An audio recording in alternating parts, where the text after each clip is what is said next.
for 2 and the win, but the pass was incomplete. It was not intended for Jamar Chase, and the Ravens hold on for a 35-34 win. Burrow finished with 428 yards passing, Chase 264 yards receiving in a losing effort. Baltimore improves to 7-3. Cincinnati falls to 4-6. 3 games in the NBA. The Timberwolves beat the Bulls 135-119. Anthony Edwards 33 points for Minnesota. Bucks snapped their 6-game losing skid with a 123-100 win over the Jazz. Spurs top the Trailblazers 118-105. I'm Eddie Garcia. The Connor Happer Show. I sneer at the idea of Dylan Raiola playing in the Detroit Poop Bowl. Dylan Raiola can't play in that bowl game. Dylan Raiola cannot play in a game in a season in which he's fighting for bowl eligibility. That is not what we're doing here. He says, I don't play in Detroit. I think he would actually love playing in Detroit. No, he wouldn't. A city where his father played. No. I forgot about that part. The Connor Happer Show. Weekdays from 10 to 2 on 1620 The Zone. Your Omaha area forecast from the Godfather's Pizza Weather Center and KETV News Watch 7. Mostly cloudy and mainly dry for your Friday. Expect seasonal temperatures with highs in the mid to upper 50s. Rain chances go up Friday night. Expect widespread rainfall through the first half of Saturday, then more spotty in the afternoon. Highs in the lower 50s. I'm meteorologist Sean Everson from KETV News Watch 7. 1620 The Zone. Traffic. From the Pyramid Roofing Time-Saving Traffic Center, heads up, there's an injury crash at 52nd and Ames, so be safe around that area. There also looks to be 2 signs down on the Q Street exit from southbound JFK. Other than that, it seems to be clear across the metro. Maybe you can see some delays around Q Street and 204th. Make sure to keep your seatbelts buckled and eyes on the road. I'm Jake Janisek. This time-saving traffic is brought to you by the Nebraska Lottery. Someone just won a beautiful new red truck playing Trucks and Bucks, so there are only 2 trucks left out there. Get yourself to a Nebraska Lottery retailer, buy a ticket, and play today. Top prize odds, 1 in 336,000. How are you celebrating Veterans Day? At Navy Federal Credit Union, we have a couple ideas. You could help support not-for-profits like The Mission Continues, an organization that helps veterans utilize their skills in new ways.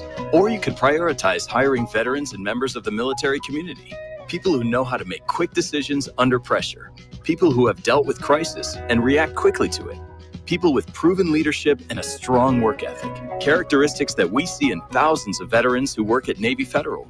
Or you could just show a veteran some love and support, like we do every day for over 2 million veteran members.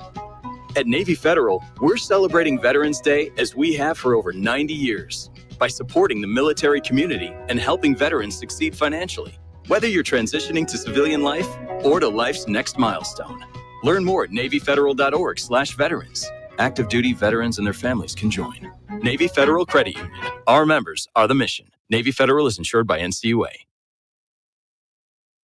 I'm Rhett Lewis with NFL Network now on the Westwood One Radio Network. The Ravens stopped up Bengals' potential game-winning 2-point conversion with 38 seconds left to hold on to win it 35-34. Lamar Jackson threw for 290 yards and 4 scores as the Ravens rallied from a 14-point deficit to move to 7-3 on the year. Some bad news for Baltimore. Safety Kyle Hamilton exited just before halftime with an ankle injury. He did not return. For the Bengals, Joe Burrow threw for 428 yards and 4 scores, but couldn't connect with Tanner Hudson on the late 2-point try. Jamar Chase had a monster game with 264 receiving yards and 3 touchdowns. Cincinnati falls to 4-6. In other news, Jaguars quarterback Trevor Lawrence is considered unlikely to play Sunday versus the Vikings with a left shoulder injury. That according to NFL insider Ian Rappaport. And 49ers head coach Kyle Shanahan said he expects running back Christian McCaffrey to make his season debut Sunday versus the Buccaneers. This has been NFL Network Now on the Westwood One Radio Network.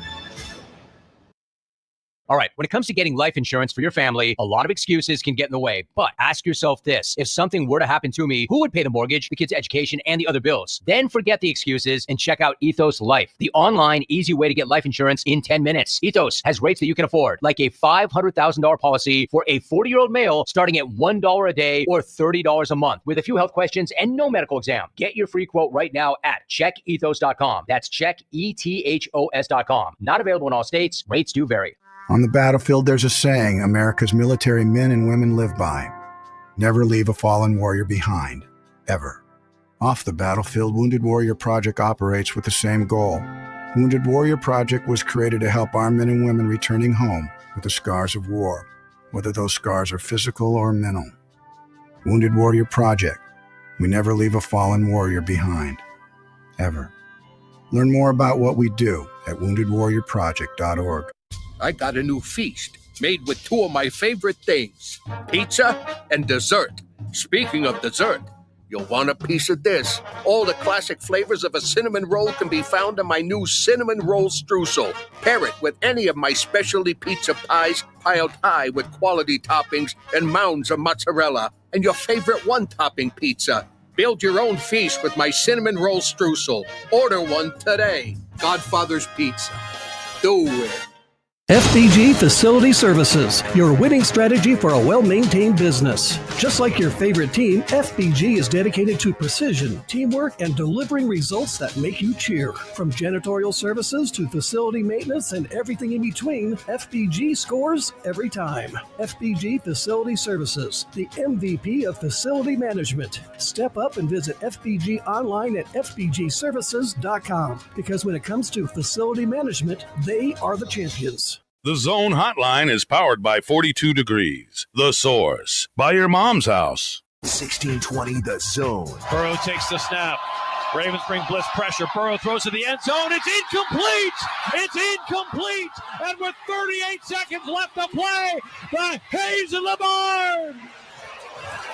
Oh, what a wild way to end it tonight, as the Ravens will sweep the series from the Bengals and improve to 7-3. Live from 50th and Capitol Avenue in the Big O. This is Mornings with Sharp and Handley on 1620 The Zone, 1620thezone.com, and 1620 The Zone TV. Now here's Gary, Nick, and Chad.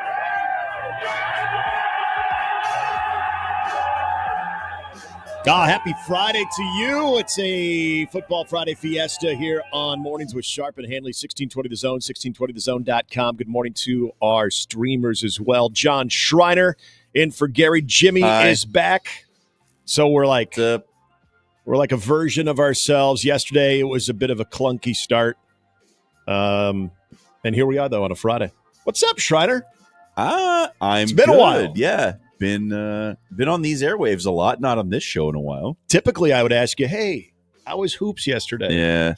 Nope, not this year. And for people who don't know, and you don't, because this was, I think Jimmy's the only one who's privy to this because he heard us talking about it coming in. Thanks for inviting me to help out with with the broadcast tonight. Yeah. Because it was in Bennington. This would have been so much fun to do the Bennington McCook game, which you find folks at Cox will be doing.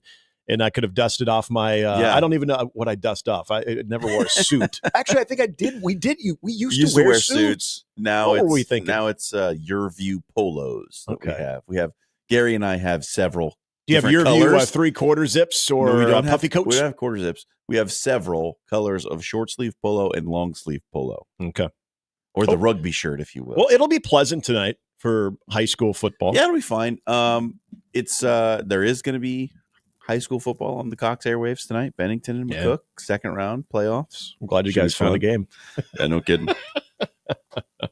And Jimmy is back and better than ever as well. So a lot of people, if you want to put it like that. Well, a lot of people were missing Jimmy yesterday. This is Jimmy's. Our stream community is. I think it starts and stops with Jimmy. So there was a lot of concern. Oh, no doubt. There was concern yesterday. Like, is Jimmy okay?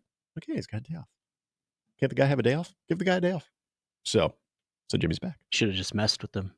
Well, I didn't know what to I don't say. know. Died. I don't know. Well, I think people were a little alarmed because we did come on the air a little bit later yesterday. The Peterman was dealing with a bit of a bug, and I think he took some stuff to help him sleep better because he was doing the Creighton game the night before, and he had to stick around for Big Culks night, and then he had to get right up and be here. And I'm in previous systems. When it comes to our network and how we do things, I'm a little bit more well-versed, but this next gen one, I'm looking at the screen thinking, okay, I'm going to have to get us on the air. I'm looking at it like Chinese arithmetic. Yeah. I'm thinking, oh, these are numbers and the things that I do not recognize. And I think once do I cut the yellow wire, the green wire, or the red wire? Yeah, I did. I felt like I was gonna have to defuse a bomb, and I kind of did at one point. I hit play on one spot block. I know this is inside baseball, insider jargon here. I did get a little bit of double audio for like 15 seconds, but then I hit stop and everything went fine. And then the Peterman came running in. He had that look on his face of, oh, I'm so sorry. This is so that I think people thought, well, Jimmy was a no-show. Peter had to show up, and so there was all kinds of. But don't worry, I said all of the the record straight on who was where. Gary was in his apartment because he had to fly last night. By the way, I don't know if you guys had a chance to watch it because it was also on ESPN Plus as well as our sister station 1290 Coil. Omaha men's basketball, quite the win, but also holding on to your you-know-what there at the end, up by 20. And that game got cut down to 3 there in the final 2 minutes there. The old glutes were clenched. Yeah.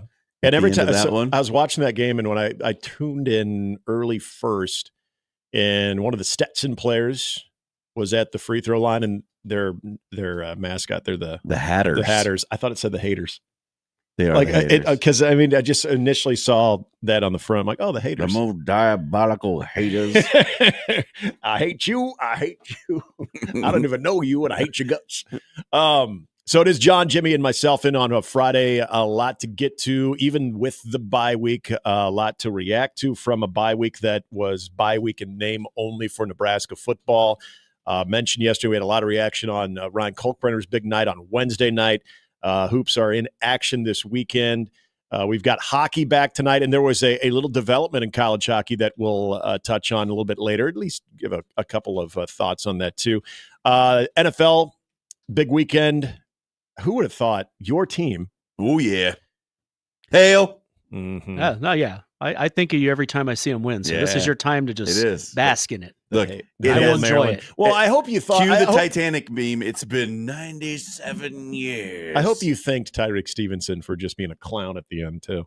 Because that helped the cause. That's too. his problem. That is. They won the game. The Hail Maryland. And so I'm watching things the last 2 days of people building up that Steelers Washington matchup, and of course they have to show a lot of highlights. Who'd have thunk it at the start of the season that Washington Pittsburgh would be a marquee matchup? It is on a marquee weekend. matchup, and you know what? It's maybe shame on us for. I don't know how you guys felt about Pittsburgh going in. I thought this would be the year that the streak ended because I thought that they were in quarterback purgatory where they were trying to rely on either Russell Wilson or Justin Fields, which I did not think either were great options. But the defense is still really good. Shame on us because Mike Tomlin, he just knows how to get the ship in order, if you will. We had a lot of these discussions on After Hours, and I don't know. I never believed that it was going to be as bad as all that. I just that he can still coach defense. They still have TJ Watt, and the rest of that defense is pretty nasty. So are they really going to lose that many games? They're never going to be out of it. So that's all good things come to an end, but you also realize why things last so long. And there's usually a commonality, and that commonality is Mike Tomlin. He's fantastic. I think you guys have the right coach in that system where you're seeing that defense build. But I mean, what Jaden Daniels is doing with weapons around him, more than I can say for my Chicago team, who also has a rookie quarterback. But I digress. Turns out Dan Quinn's a pretty good coach too, right? Yeah. Look at what Washington's gained and what Dallas has lost. Yep, 100%. You can point out one person who's switched places, yeah, and their records have pretty much flip flopped. People said, "Oh, he needs to go because the Packers scored a bunch of points in the playoffs," and I said, it wasn't really Dan Quinn's fault. The team sucks. Yeah, look at the Cowboys now. Yeah, they suck even more. Yeah, but you know what? I'm having a lot more free time with my Sundays. It's been great. It's I'm rediscovering movies. See, I'm a glutton for punishment. Apparently. I'm what do you call that? A masochist? I'm a masochist. Honestly, I think I'll take the beating and I'll look forward to it the following week. If Dan Quinn's Falcons hadn't melted down in the Super Bowl, he'd be Super Bowl champion coach. We would look at him as one of the best coaches in the league. Mm-hmm. One game changed all that. They will at the end of the season. I'm not saying they're going to win the Super Bowl, but he's validating himself for those that still doubt him. Yeah. So good for you, John. You have winning football, and I'm here to enjoy it for you. I can't. Which is this is where you have hit an all-time low, Jimmy, because that is also trust a me, division. I can go lower than that. It's a division rival, and you're looking forward. Although I got to admit, though. You got to find positivity somewhere. It's few and far between, Nick. You know me. You know this. You know I hardly have anything in that pipe to smoke. Well, Jimmy was on one this morning when we walked into. We're like, oh, okay, all right. I'm kind of vibing where you are with Washington on how I'm with Detroit, because for so long in the NFC North, By the way, if the Bears win, I'm totally on your side. If they ever start winning, we'll see. They probably will, just to make me think, oh. And then they'll lose 2. It's the 1 step forward, 2 steps back. They're doing the old Washington thing where they're not bad enough to get a high exactly, draft pick. Exactly. And they're not good enough to make you care. You're essentially in draft hell. Yeah. I can get behind any Washington team but the did Chiefs it for like 15 years straight. I feel some type of kinship with the Detroit Lions, and they are also in the division that, obviously the Bears reside in. So I should want nothing to do with any type of success for the Lions. But you know what? Game respects game. Not saying I have game, but I respect the way that they've built that roster. I respect the things that they're doing. Dan Campbell is Dan Campbell's just kind of a good dude. Love his. Is it Applebee's or Chili's? Why am I forgetting? If he tells me to eat the one, I'm eating it. I think it's Applebee's. His commercials are really solid too. They've built that roster. Love what they did at the trade deadline. They're operating very, I've said this many times, very un-Detroit like. So I respect that. And you know what? Detroit's had it rough. Well, Detroit has just had honestly, it rough. Listen, I think a lot of people feel about Detroit the way Nebraska fans feel about Iowa State. Okay. We don't really like them, but they've never had anything. So when they get a little taste of success, we're like, oh, that's nice for them. Right, it's not Iowa State's fault Nebraska fumbled 9 times in 2009. Right. We're like, oh, hey guys, look at Iowa State ranked. Isn't that fun? Yeah. Look at How do you Detroit not like making Matt the Campbell? NFC Championship. It is cool. It's kind of the proverbial pat on the head of good for you. Yes, it is. Good It for absolutely you. is. You know what? I don't have to love it, and I hope it doesn't last too long. But you know what? Have yours. Let's see. Positive Have segment yours. They've never Detroit's never been good enough for anyone to hate them. Is there anybody in the Big Ten right now that you guys feel that way about? Anybody in the Big Ten you feel that way about? No. I know. I'm trying to think. Northwestern, I guess. Northwestern is kind of that team. They're they're always the plucky underdog. Yeah. In fact, what Purdue's they did one of those last year. teams. Nobody hates Purdue. Yeah, but because I like Ryan West Walters Lafayette's too. awful. Yeah, but there are a lot of places in the league are awful. You know, it's cold. It's great. You know, 2 of the coaches that I've really enjoyed interacting with. Now, I've never interacted with Ryan Walters, but I like his overall presence. Even last year when he was being asked about the sign stealing scandal, he went all in on it. But not very successful right now. Daryl Hazel is a fantastic guy. And we remember Daryl Hazel and then Ryan Walters. And so you go from Hazel to Brom. Brom obviously leaves, goes to Louisville, doing just fine there. And then you get Ryan Walters. But 2 of the more unsuccessful coaches in the Big Ten and at Purdue, I actually really enjoyed. Again, without ever meeting Ryan Walters, but I think he's got some defensive chops for sure. Maybe just not a head coach yet, or just in a bad situation. Don't know. Daryl Hazel, talked to him twice at Big Ten Media Days. What a guy. What a great dude. He was just such a nice guy. And one year was with Raheem Mostert, who I thought, oh, this is cool. This guy, he'll finish out his college career. Maybe he'll have a track future, or he'll probably be a successful human being somewhere else outside of the football world. Little did I know he'd be a very good fast player in the NFL. Yeah. But yeah, like Daryl Hazel's like the nicest dude in the world that when I feel better after you said that. He lit up like he just saw Santa Claus. He was so nice. Daryl Hazel. I sat on his lap. I told him what I wanted for Christmas. Those are the interactions. He called security. I don't, I'm sure there's a lot of people in West Lafayette be like, I want to punch you in the face for saying that. But no, he was a nice guy because he wasn't my problem either. He wasn't my problem. Eyes. You know how many people are like, I don't know what Nebraska fans have with Mike Riley. Mike Riley was a really nice guy. You know why you say that? Because he wasn't your problem. Yep. And you're right. He was a nice guy. But, nice guys don't always finish first. Yeah, and Green Day look, did tell us too. Those type of guys who are super nice and they don't win a lot, nobody can hate them. The opponent, When the they're finally opponents having can't theirs. hate them because you beat them and then he smiled and shook your hand. Like The only reason I rooted Great against guy. Northwestern last year is because I hated what their president and athletic director, the situation they put David Braun in, and what they did to him at Big Ten Media Days, where they were nowhere to be found. They're like, all right, David Braun, you sit in front of the bullets right now and answer all those awkward questions because we want nothing to do with it. We're not even going to introduce you. We're not going to make a statement. So any success Northwestern had, I put it squarely on the shoulders of David Braun last year and not that joke of administration of how they handled the whole firing of Fitzgerald and basically wouldn't talk at all about anything. That was a bad look. But you're right. I think Northwestern is probably that one team because they're like, you know what? It's not easy to get into Northwestern. They have a tougher time with the transfer portal than other teams, but boy, anytime they get success, you just kind of feel good because, it's not like, oh, man, I know this Northwestern fan down the street and he just runs his mouth all the time. No, he really doesn't. First of all, you don't know that Northwestern fan because he doesn't live here. But also, if you do happen to know maybe a transplant that went to Northwestern, first of all, he's more successful than all three of us put together. But my he wife doesn't has a graduate degree from Northwestern. Okay, there that's you like go. double. Well, and they don't have time to talk trash because they're solving the world's problems. She likes me to tell her what the score of the Northwestern game is. Were we victorious, husband? She likes them. She's a Nebraska fan. She has. I'm sure we won by one score, but what was that score?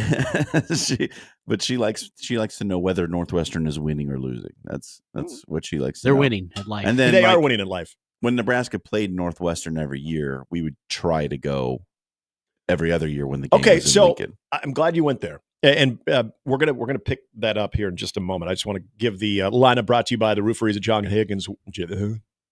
John Higgins weather guard. We're going to be talking to Brett Ciancia, Pick Six previews at 7:30. Lee Sterling, Paramount Sports, will give his weekend picks right before 8 o'clock.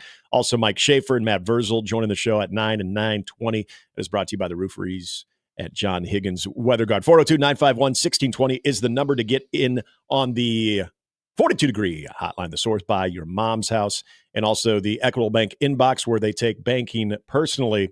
You can email the show, Handley at 1620thezone.com, Jimmy at 1620thezone.com, also the J-Tech Construction Zone Twitter feed on Twitter at Nick Handley 1620, at Sharp and Handley. Also, John, your Twitter? At John Schreiner. You can find me there. There it is. Okay, so I want to pick back up from where you just went about Northwestern, and I kind of miss playing them.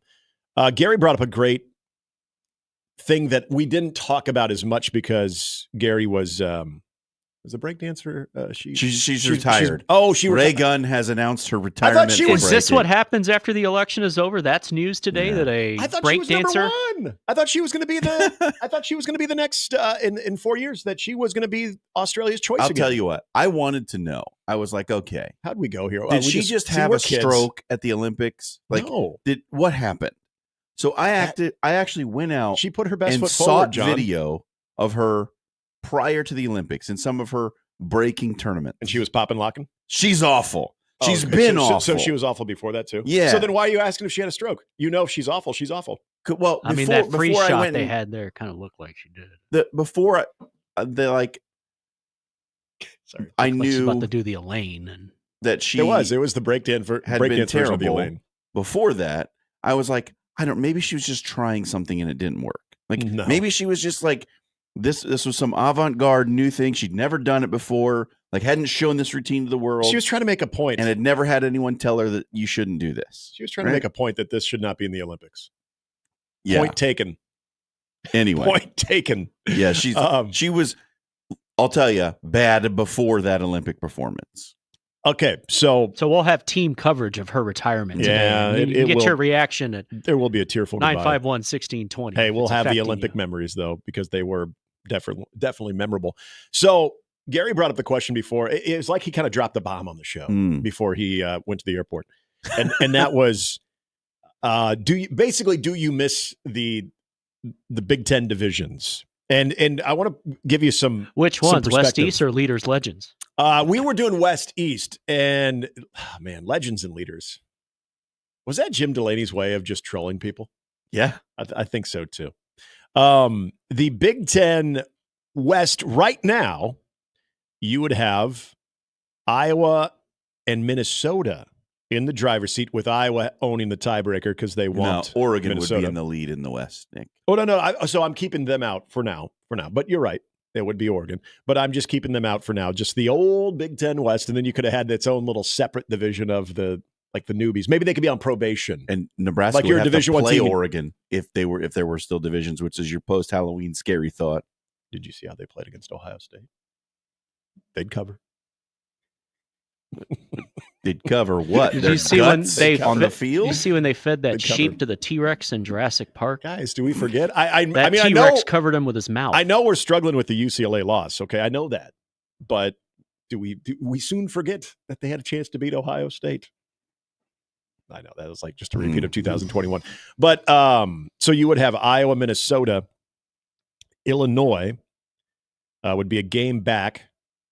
Wisconsin would be a game back. Nebraska would be 2 games back. The only reason Gary brought this up, and because they'd still be in it.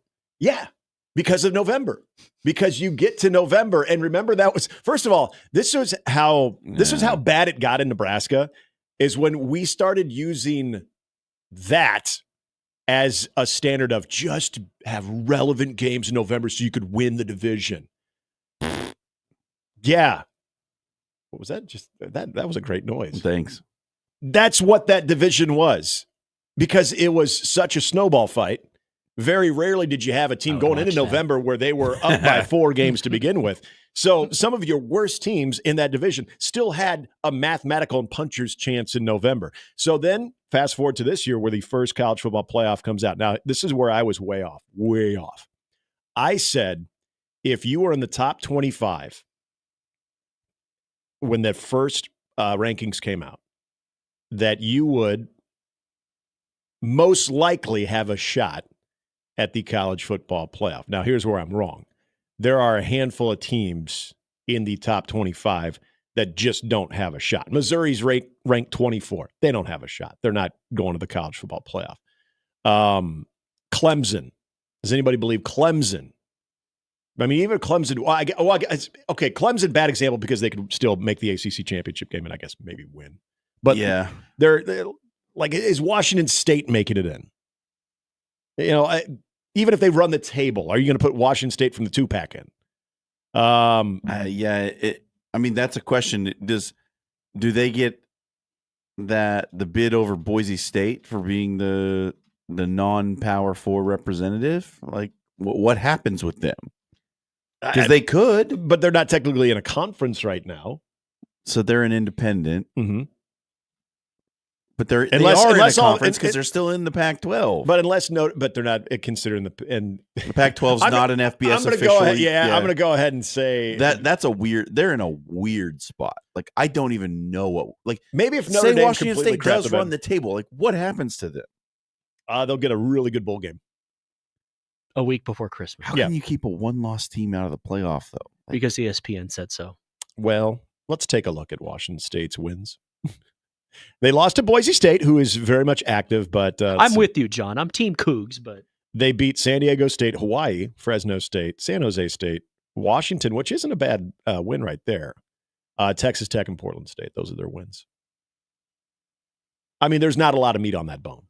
No, that's a fact. Now, what do they have left? Okay, let's take a look. Utah State, New Mexico, Oregon State. No, they're not getting in. Even if they were on the table, you're not. They're not, because Boise State beat them, and they'll be a 1-loss team, and you're not putting them in over Boise State, a team that they lost to. So, no, Washington State doesn't have a chance. And that was my whole thought was, unless Boise somehow collapses at the end of the season. Well, I just thought if you could find yourself in the top 25 in the polls when the first college football playoff ranking comes out, then you were going to have at least some type of path or a puncher's chance. May not be even a 50% or 40% scenario, but even then, there could be something. Even but then, what's Army going to have? Max 1 loss? Well, if Boise State collapses and Washington State wins out, we can get into Army the brand has 1 bias loss. too. Like, they're putting Army in there. Like, they are not keeping 1-loss Army out if Boise State's not in. Especially now, patriotism's in. Yeah, that's right.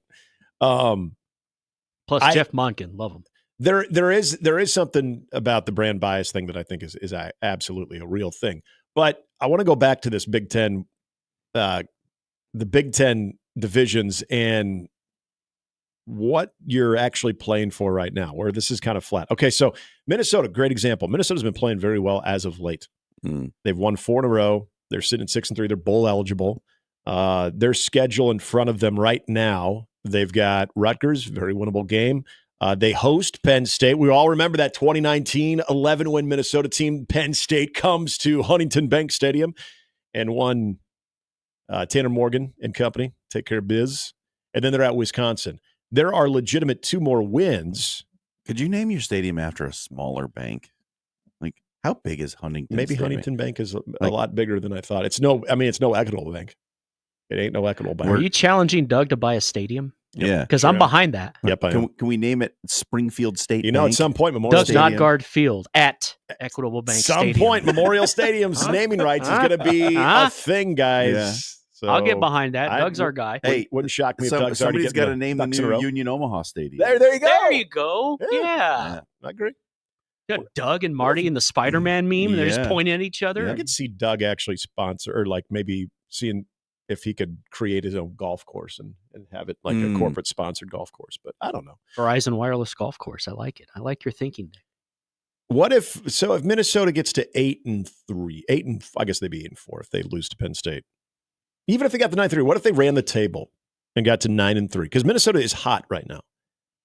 They're not. There's no path to the college football playoff for them.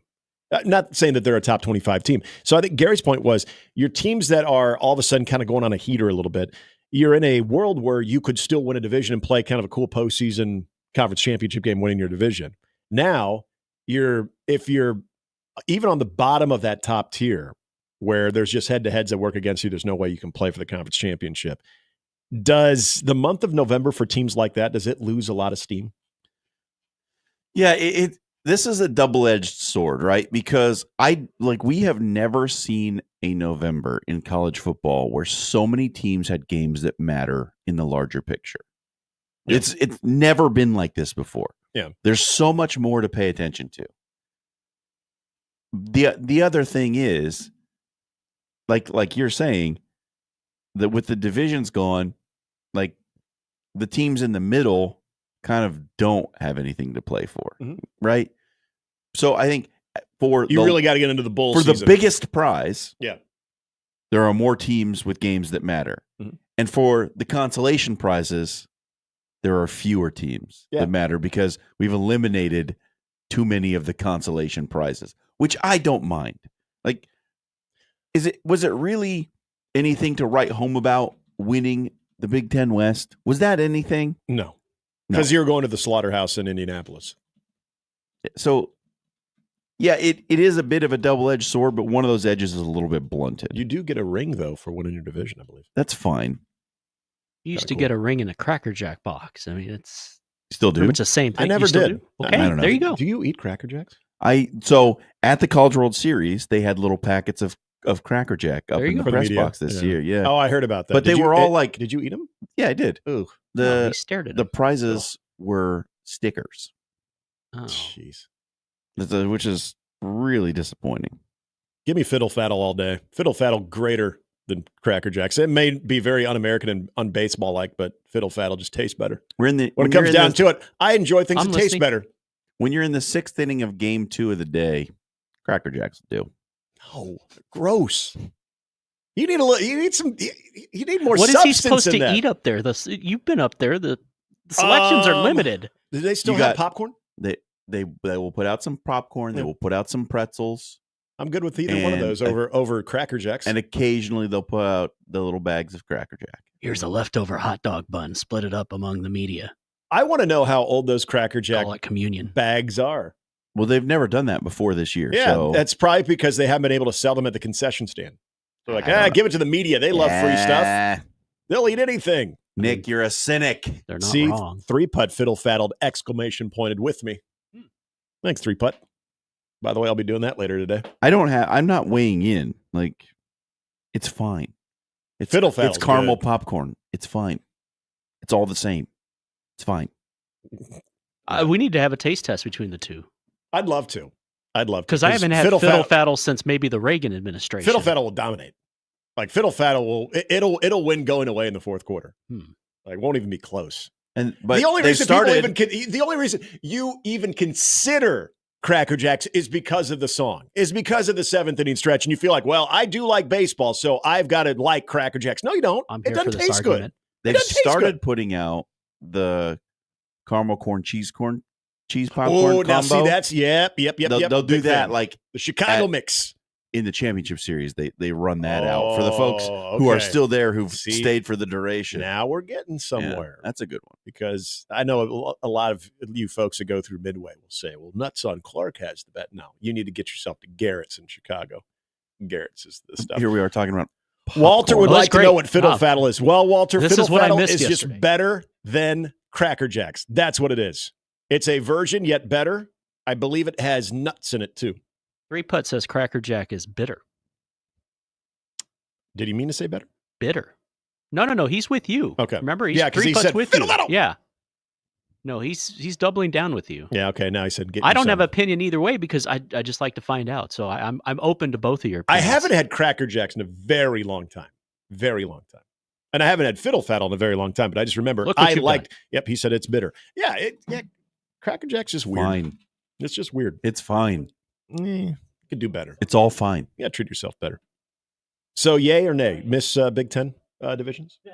Yeah, a little. This time of the year? I guess I do somewhat. Because we could say Nebraska with 3 games left they just got to make up that 2-game bump. And maybe they set up a head-to-head against Iowa. Look, I grew up in the Big 8 era, right? Where you play the same 7 teams every year. That's the Nebraska football that I grew up on. Yeah. So that's like my childhood memory of who Nebraska plays. It's the same 7 teams every year. You could drive to road games. It was great. Mm-hmm. The division setup gave me a sort of sense of that nostalgia. Like, I know who we're playing every year. I can see, I know what the schedule is going to look like. We're going to have these 6 teams, these 7 teams on the schedule every year. That's why I was in favor of the pod system. That sort of consistency makes a man feel good down in his giblets. You know what I mean? It warms the cockles. And I want to be perfectly clear for anybody who's thinking, so you think that would help This is why I Nebraska this missed year? you, John. No, I'm not saying that. I'm just saying in November, it was kind of fun to say, hey, if you at least won the lesser of the divisions, you still got to go to Indianapolis and all the pomp and circumstance until the ball was kicked off. And then you didn't really like the 4 quarters that came after that. But you went to scenic tropical Indy, so. And now it's, the way it's set up now, it's like, we got who? We got the UCLA and who's a Rutgers? What is a Rutgers?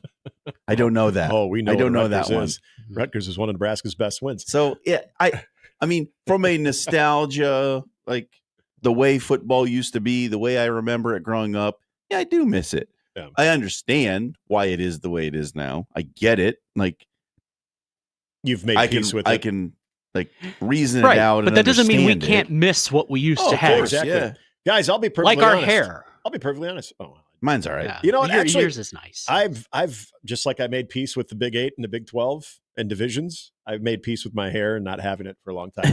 I didn't put a piece on, but I've made peace with it. Fair. But I'll admit I admit the divisions, or I miss the divisions. I'll admit it. I mean, like there were only 2 opponents really in the West that you got excited about. Wisconsin and Iowa. Wisconsin and Iowa. Those are the only ones that really I would add in got Minnesota. your blood hot. I kind of Minnesota and Nebraska. We're starting to build something a little bit. I mean, we can't forget about the 5 minutes it's of just broken because chair. people are tired of PJ Fleck's antics. Yeah. Like it's nothing And to him do with always Minnesota. and him always having Nebraska's number, even last year when they should have lost. It's more about one guy. Like as soon as PJ Fleck leaves Minnesota, Nebraska fans will not give a crap about the Gophers. Not a bit. Jerry Kill didn't get your blood boiling? No, not a bit. Nope. Tracy Clays? Nope. Okay. Nothing. The king of the dilly bar himself. Let's get a couple calls before we hit our first break. Jake the trucker, who has been waiting on hold. Good morning, Jake. How are you? Jake, you still there? Jake? Hey, there's Jake. Can you hear me now? We got you, buddy. Morning, guys. How you doing? Good. How are you? I'm all right. First, I wanted to say, Nick, I've basically listened to you every day since your previous job when you got hired there. Oh, thanks, man. My question is, my brother is a diehard football fan, Nebraska football fan, and he pointed out that why are we hiring Dana Holgerson as an air raid disciple of, like Mike Leach when When Matt Rule says, I want to run the ball, I want to control the clock, those things don't add up. I would say this. First of all, I don't think the Dana Holgorsen, and John, you might disagree with this. We can get to this, and we will talk about this a little bit later on, too. I don't think the Dana Holgorsen addition right now is to bring in radical change for the next 3 games. I think it's basically an offensive mind trying to identify some things that Nebraska can lean on, maybe simplify some things, and you might see a couple of different sets, maybe some bunch sets. And Gary pointed this out, which I would agree. As much as he is an air raid guy, there's a little bit of run design element to Dana Holgorsen that maybe could behoove Nebraska going forward. Well, as long as we stop running bubble screens, it'll be an improvement. Hey, that's an air raid concept, my man. Yeah. What else you got, Jake? All right. No, that's about it. All right. I do have an answer for hey, you, Jake. Stay safe out there, Jake. Think. Appreciate you calling in, my man. Yep, you too. Have a good day. All right. I've been saying this for a while. Nebraska can't run the ball because they can't run block. Like the offensive line is better at pass blocking than they are run blocking. I'm going to add something else into that opinion as well. Here you go. I think they understand they're going to have to throw the ball to win because they're not going to run the ball and win football games in the Big Ten. It's not going to happen. So what do? If you know you have to throw the ball, you bring in a guy who knows a lot about throwing the football. Quick pass. I honestly, in my heart of hearts, believe this is one of the primary reasons. There are others, but this one right here, Nebraska can't run block. They know they have to throw the ball. You get Dana Holgorsen in to help you do that. I do have thoughts on that. Let's go to Andrew, who wants to weigh in on the fiddle faddle versus Cracker Jacks. And now I feel like Andrew's throwing some shade at Garrett's, which I'm not about to hear. But go ahead, Andrew. Good morning, by the way. I've got a problem with you guys. All right. Garrett's popcorn is overrated. I didn't say anything about Garrett's. I've never had it, so I'm sitting this one out. Andrew, you have a problem with Nick, not the rest of us. Andrew, Vic's is better than Garrett. What? Vic's corn popper? What? Or like Vic's Vapor Rub? And Andrew, why don't you spit on the American flag while you're cracking on the crackers? Wow. What the hell? Dude, you want to talk about overrated? Cracker Jacks is the most overrated thing, Andrew. You know this. You just feel like you have to like it because a song tells you to. I'm at Come and Go right now, and I bet they have Cracker Jacks. I don't. No, I bet they're and I bet they'll give it to you for 5 cents because they're like, hey, we can't get rid of this stuff. Oh, I am so disappointed. I am really honked off. I bet you go to Nuts on Clark instead of Garrett's, don't you?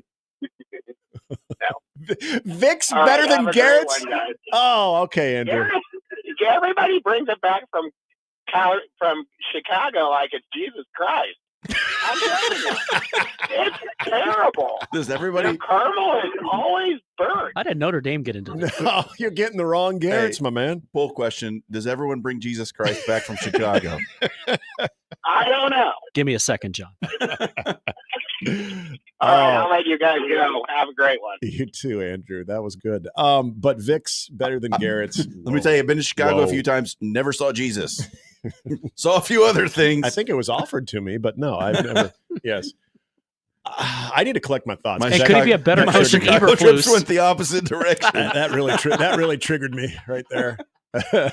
Again, coming up, we're going to be talking to Brett Ciancia, Pick Six previews in less than an hour. Also get our weekend plays with Lee Sterling of Paramount Sports. Shafe and Verz all on the show today. It's Jimmy, it's John, it's myself, Nick. We are happy you are with us on a Football Friday or Friday Football Fiesta. It's Mornings with Sharp and Handley on 1620 The Zone. Mornings with Sharp and Handley on 1620 The Zone and 1620thezone.com with Gary Sharp and Nick Handley.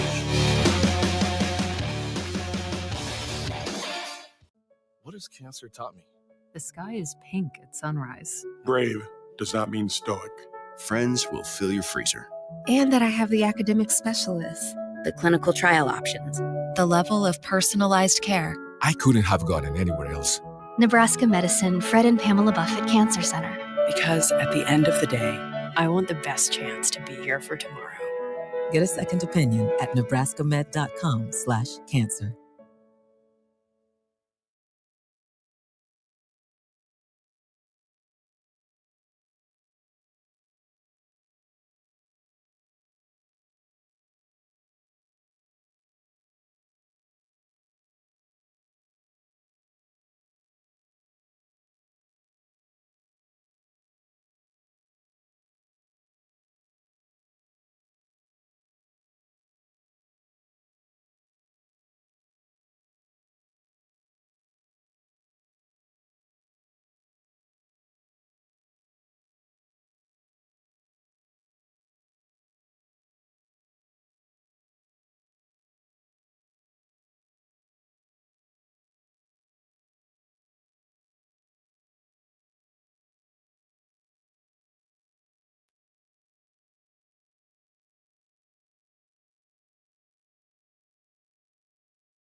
The holidays should be a time of magic and joy for every child. Some children find themselves suddenly separated from their loved ones, abruptly entering the foster care system with little to hold on to. When you donate to Child Saving Institute, you become a substitute Santa and a beacon of hope, bringing the magic of the holidays to all. Join Child Saving Institute and become a substitute Santa today. Donate now at childsaving.org/substitute Santa.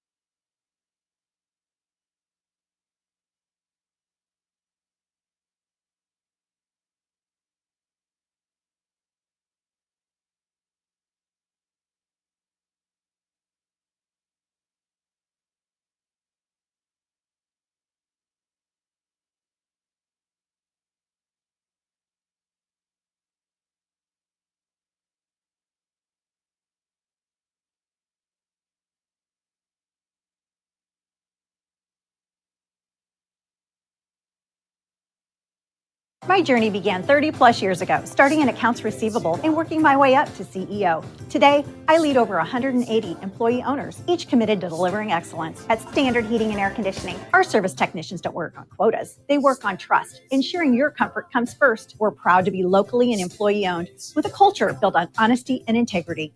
Our commitment to the community remains strong through our apprenticeship program. This benefits everyone. It's just part of the way we do the things we do. Carrier, turn to the experts.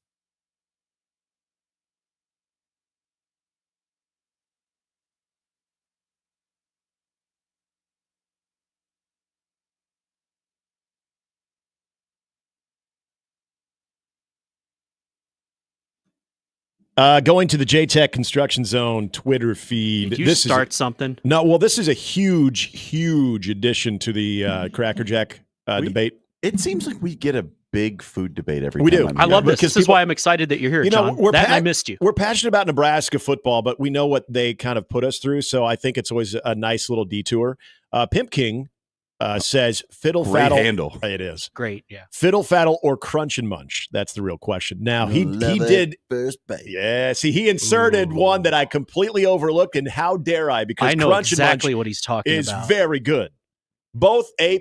This would be one of the great 1 versus 2 battles that we would see, and I don't even know who would emerge. All I know is Cracker Jacks is getting ousted in the first round. Anything with munch in the title just reminds me of Beavis and Butthead. Okay. I mean, instantly. Okay. I didn't know where you were going with that, but He was baiting me. He wanted me to say something, but I had a full night's sleep last night, so the filter is on. I'm glad you kept it PG there, Mr. Schreiner. Like, there's a cereal that you can get at Trader Joe's called Gorilla Munch. Mm-hmm. And I've always wanted to call someone Gorilla Munch as Reminds like me of a Gorilla Monsoon. pejorative, right? Like, get out of here, you Gorilla Munch.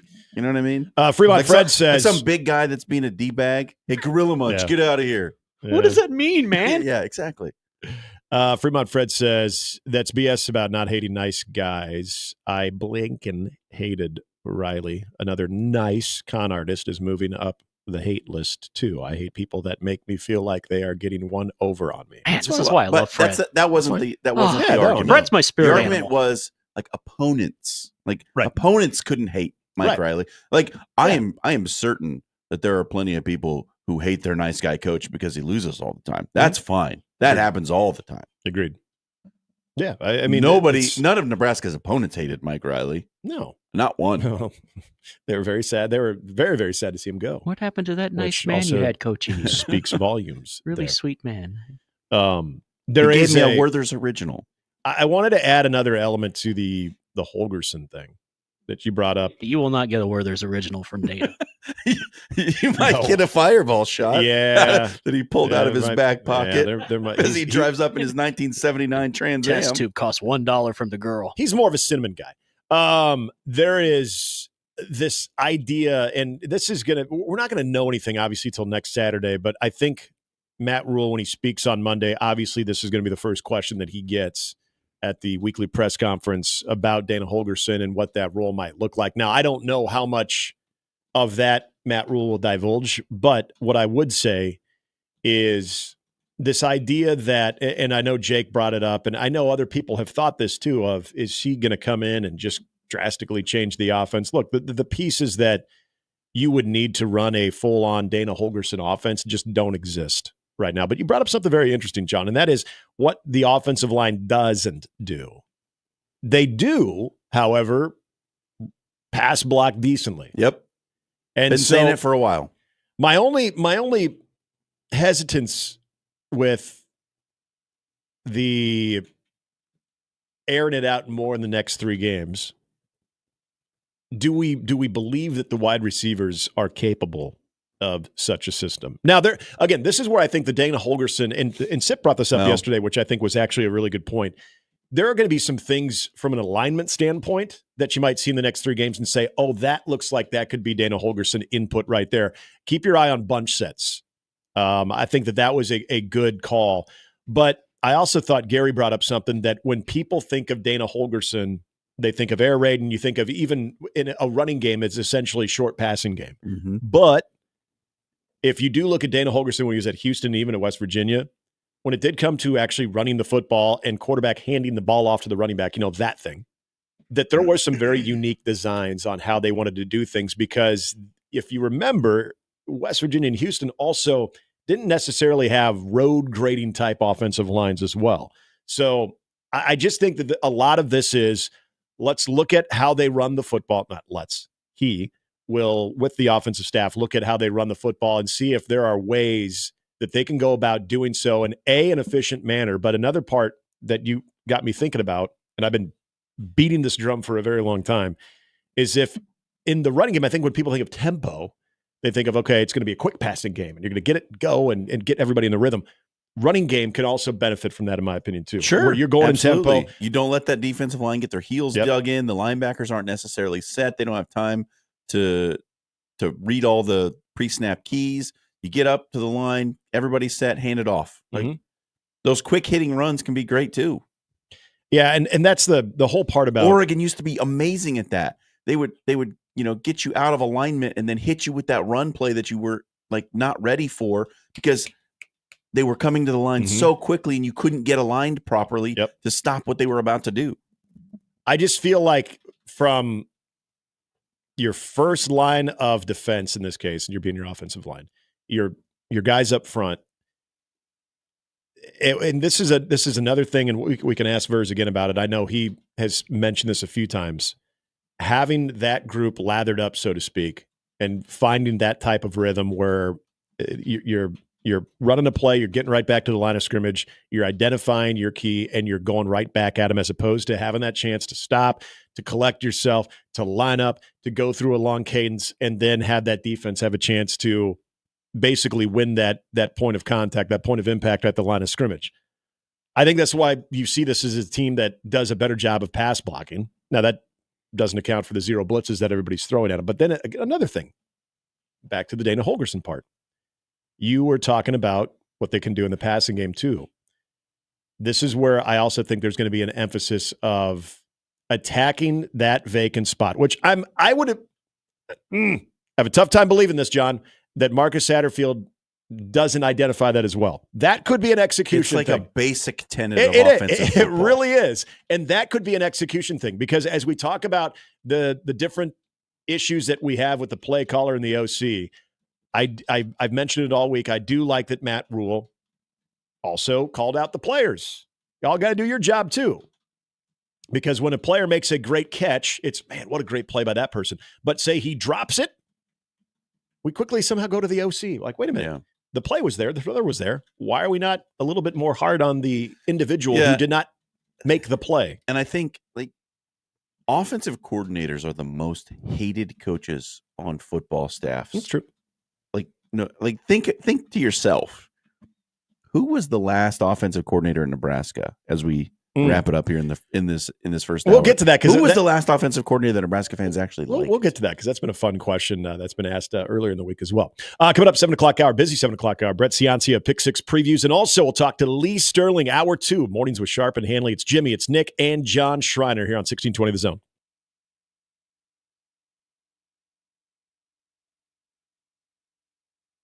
$16.20 The Zone traffic.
All right. As the computer freezes, we'll get you some music to go with this whole deal again. Come on. Yeah, there we go. All right. We're all back. I was curious today. what it was going to be. I was curious what it was going to be, too, because to be honest, I didn't know. Or something like that. Anyway, all right. Here's the update thing. The black shorts. This was late last night. Some people don't know, but many people do know. Welcome the Green Ducks to the Big Ten as Nebraska volleyball sweeps Oregon in their first conference trip to Eugene. The Huskers have won 12 straight sets and is tied atop the conference standings. Harper Murray led the Huskers with 14 kills, including a key one, and won the extended second set. She also hit 414 out of 10 digs. For the second straight match, everybody wants to watch the Huskers. They're coming there. They are the Lakers of volleyball, the Yankees of volleyball. Nebraska. That was a red splash crowd last night. That was pretty cool to see. Very Christmassy because everybody's just a skipping lot of Thanksgiving. red there. They helped the Ducks set an attendance record. They drew 85,56, 1,000 more than the previous record. They'll stay out in the Great Northwest to take on Washington tomorrow night at 9:30. We'll have a lot of fun in Seattle. Shout out Holy Mountain Brewery. If you ever have a chance to go, by all means, go. Tell them Jimmy sent you. Go Sonics. All right, Omaha went on a 15-0 run early in the second half to build a 20-point lead. Had to hold on for suspense purposes to win 79-76 at Stetson. This is in Florida. Now they go to Minnesota to take on the Gophers. I hope Gary took a big bag because it's two different climates altogether. Nebraska ball hosts Bethune-Cookman tomorrow night at 7 o'clock. The women will host Southeastern Louisiana earlier in the day at 1 o'clock. Fifth-ranked Creighton volleyball hosts Butler tonight. They're very good. They travel to Marquette Sunday afternoon. The Jays are 21-2, undefeated in league play. Creighton basketball hosts FDU Sunday at 4. Hey, there's something else I can watch on TV. All right, thank you, Jays. We're glad they have them. And Omaha hockey, I can't forget my guys. They're back tonight, tomorrow at home against Western Michigan. Nick will be there. He wants you to go as well. College football last Alumni night. weekend, or Hall of Fame weekend, and homecoming. Right. So everything, all the things. Some Omaha athletic legends will be honored this weekend, and then you get homecoming as well. Mm-hmm. Also, college football last night. Coastal Carolina beats App State 38-24. ECU over Florida Atlantic 49-14. There is football tonight, thank goodness. California and Wake Forest in an ACC battle between two long-storied ACC powers. Iowa's at UCLA in a matchup of long-storied Big Ten rivals and a rematch of the 86 Rose Bowl. I'm sure they will have a lot of bad blood between the two. Rice and Memphis in a game that's there for sports gambling purposes only. And then New Mexico at San Diego State for the same reasons. Too bad they're not playing this in Albuquerque because I hear it's snowing there. Who doesn't love a good snow game? I do too. Especially when it's not in your backyard and it's when nice. it's on Oh, TV. look at that on TV. Exactly. Look what's going on in Montana. I can have a warm feeling Shout out, Grizz. in my body just by watching it. I don't need to actually go outside and experience it. So I'm cool. And then football last night. Ravens beat the Bengals 35-34. A rare, decent game on a Thursday night. I wonder if Uncle Al was bitching. So he was, but he appropriately was. They gave him a good game. They did. What more could they want? He was grumbling about refs. He was, and you know what? I shouldn't complain. Gosh dang I'm it, the guys. same way. He was right. I'm sorry, but I'm tired of this. I am so Al? freaking tired. No, of the flags? officiating. It's awful. The That's why I 2-point went to bed conversion, early. which I got. You know what? Zach Taylor catches a stray here and there. He did something that I was bagging on Todd Bowles for not doing in the Monday night game, and that is going for two, especially on the road. The momentum that you had, analytics plays a big part in this anymore. That if the way that the Ravens were moving the football, if they had a chance, say they win the toss, much like the Chiefs did on Monday night, the chances of the way that offense was moving, they couldn't be stopped in the second half, 28 points in the second half, that they were probably going to march in for a score. You have a chance, one play near the goal line to make it happen, given the fact that you just drove for what could have been either the tie-in or go-ahead touchdown. You feel like you have the defense on its heels. I love the call. What I don't like is not one, but two. I think blatant calls were missed, much like the Sam Darnold face mask a couple of weeks ago, too. In these lasting moments that you see these things happen, that to me is inexcusable to let those things go. And I was wondering this last night, if this game was in Cincinnati, would those flags have been drawn? Was it because of Baltimore? I don't know. I have to ask these questions because I don't understand how you could not call either one of those. The shot to Joe Burrow in his head, the forcible contact, that was obvious. Or the defensive hold, that was obvious. It just, these, and this is where Al Michaels was right. Too many games at the end, and he didn't say are being decided, but there are too many of these calls at the end of the game that are not being called, and it's becoming a pattern. It's very frustrating to the fans. But Nick, listen, isn't this what the fans have been asking for? What's they that? say, all the time, what do we hear? You got to swallow your whistle at the end of the game, right? That's what we hear about. Choke. That's what we hear all the time. You can't make that call at that time. The situation of the game matters. Well, they gave you that situation at the end of that game. They didn't make that call at that time when all the fans, like a lot of them, are saying you got to swallow the whistle. You can't make that call. You can't. You got to let them decide it on the field. And even though they're breaking the rules of the game, you got to let them decide it. You can't. The official can't make that call. He's inserting himself into the game. Right. He just won that game or lost that game for this team or that. Like it's always been a stupid argument. That's what the home fans would have said last night. But everybody else, not just Bengal fans, but everybody else that knows football would have said, yeah, those were the correct, or that was the correct call. But don't we hear that all the time? Oh, you're right. No, you're. This is the right. outcome that many fans have been asking for a long time. Don't make the call in the big moment. Don't do that. You saw it. That's what happens. That's what you get. I don't think you're far off on that, John. I really don't, because there needs to be some type of explanation of why some of the best officiating crews, and that was a Cleat Blakeman crew last night. Shout out Cleat. And I just, in a positive way, I'm kind of speechless on some of the things that are going unchecked. And we see this. We see this in the Big Ten every weekend. And I'm not just talking about Nebraska. If you watch the Penn State-Ohio State game, lots there. I was watching a little bit of that Wisconsin-Iowa game early in that game too. But for both teams too. I'm not saying one's slanting to the other. But to what you just brought up there, swallowing the whistles at the end. Yeah, don't insert yourself in the game. And you're right. You see that in basketball as well. But it's the inconsistency as to which these things are called.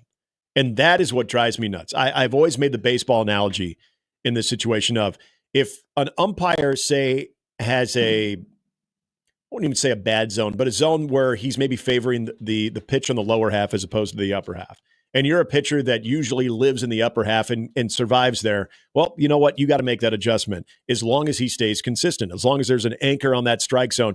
You as the pitcher and you as the hitter understand how to make that adjustment, and you may the best person win as far as who executes that adjustment, as long as it stays there. But it's when that thing is floating around and you're like, hey, that was a strike last inning. Now it's not a strike. And as a hitter, same thing. Like, hey, I'm 2-2. That pitch has been called a ball. Now you're going to bring that in and call that a strike. Same thing in football. When you are getting away with certain things, or certain things are being called early, you try to make that adjustment. You understand how to go about things. You know how to, hey, look, every defender always wants a quarterback to know, even when he gets the ball off, that he's there, that he's present. Okay, if I get away with now, and this is kind of funny too, because on the previous drive, Joe Burrow had his face mask grasped at enough, and there was no call. So maybe they were making that known in the fourth quarter. Hey, we're letting this thing play. But there's also, like, specifically with this game, the squeaky wheel gets the grease applies here, because, like, if you remember, if Tom Brady smelled a defensive lineman's fart, he got a pass or a roughing the passer call. Definitely a personal foul, and the guy was kicked out for having gas. He would look over at the ref like, Joe Burrow doesn't complain. No, and he doesn't make a big deal about it. Joe Burrow was fantastic afterwards when it came to that, but he doesn't go to the ref. I'm right there and with throw you. his hands up in the air and stomp his feet and cry. Yep, I'm Phillip right there Rivers. with you. He doesn't do that stuff. Mahomes does right? that now too. So, but he gets all the calls. I mean, that's what everything's I'm saying. rigged for him. And Mahomes does that now. He's done that for the last couple of years. He doesn't make it about himself, so he doesn't get the calls. And I like Joe Burrow for that reason, that he doesn't throw a fit and flop around on the ground and do all that dramatic nonsense. But it probably lost his team the game. You're not wrong. You're absolutely not wrong. Because I thought about the same thing. Terrible reward system that we have in the NFL. I'm listening You're to him. rewarding bad behavior, essentially. No, I'm listening to his post game and thinking, man, what a dude. Yeah. Like, you're not making excuses. You're not leaning in on the refs, because in your mind, it shouldn't have come down to that. He's not going to call out his defense and say we could have maybe kept them to only scoring 21 points. You're incentivized to be a petulant baby. Mm-hmm. You're 100% right. Preach. Because the ones who do, I don't know if it's a subconscious thing for officials or not, but it absolutely is. It gets in their head. It does. It's the same reason why coaches stand on the sideline and yell at the side judge at every play. Doesn't matter what it is. They're always in the side judge's ear because it starts to implant in their head that on this side of the field, we're getting screwed and you got to fix it. Well, and guys, I'll take this a step further because the reason I asked the question about the venue, if Cincinnati is in that same situation where they're playing at home, do you get that call? We've seen a couple of examples now, and the most notable one would be in Texas when it was a pretty bad call, but you had the fans that were littering the field with trash and garbage. And during that delay, the officials had a chance to get together on an unofficial review. And ended up waving the flag off on a huge pick six. Talk about incentivizing bad behavior. Exactly. And so to me, that led me to believe that the environment matters. And so I know, hey, look, fans can be nasty no matter where you go and no matter what level, whether we're talking NFL, college, wherever. There can be some nasty fans. But is it so bad that it's got to influence certain calls in certain moments? We can talk about this all day of, well, that team should not have been in that position where an official making or not making a call impacts the game. Okay, sure. And that's always true. But the fact remains you are in that position. And if there is a Some call games or are calls, close. Exactly. If there's a call or calls, and last night was a great game. It was a lot of fun. Fantastic game. But if there's a call or calls that need to be made because they're so obvious, I'm sorry, that's not, well, you're, like you said, inserting yourself into the game. And swallow the whistle is and always has been a stupid argument. Mm-hmm. If it's against the rules, if it necessitates a foul or a flag and a penalty, and it's that obvious, like there's the one area that I'm always cool with them just letting it be is when you have a wide receiver and a defensive back, both kind of chicken fighting a little bit with the hands. You know, there's a little bit of give and take there. If that kind of washes itself out, as long as the defender doesn't end up tackling the guy and not allowing his arms or his path to make a catch. I mean, I've never seen them say pass interference on the defense and pass interference on the offense. They usually just say like, yeah, they were both doing it. We let it go. Yes. But when it's, again, I'm sorry, when you bear hug a guy as he's coming off of the ground, right? I don't care that he wasn't even the intended receiver.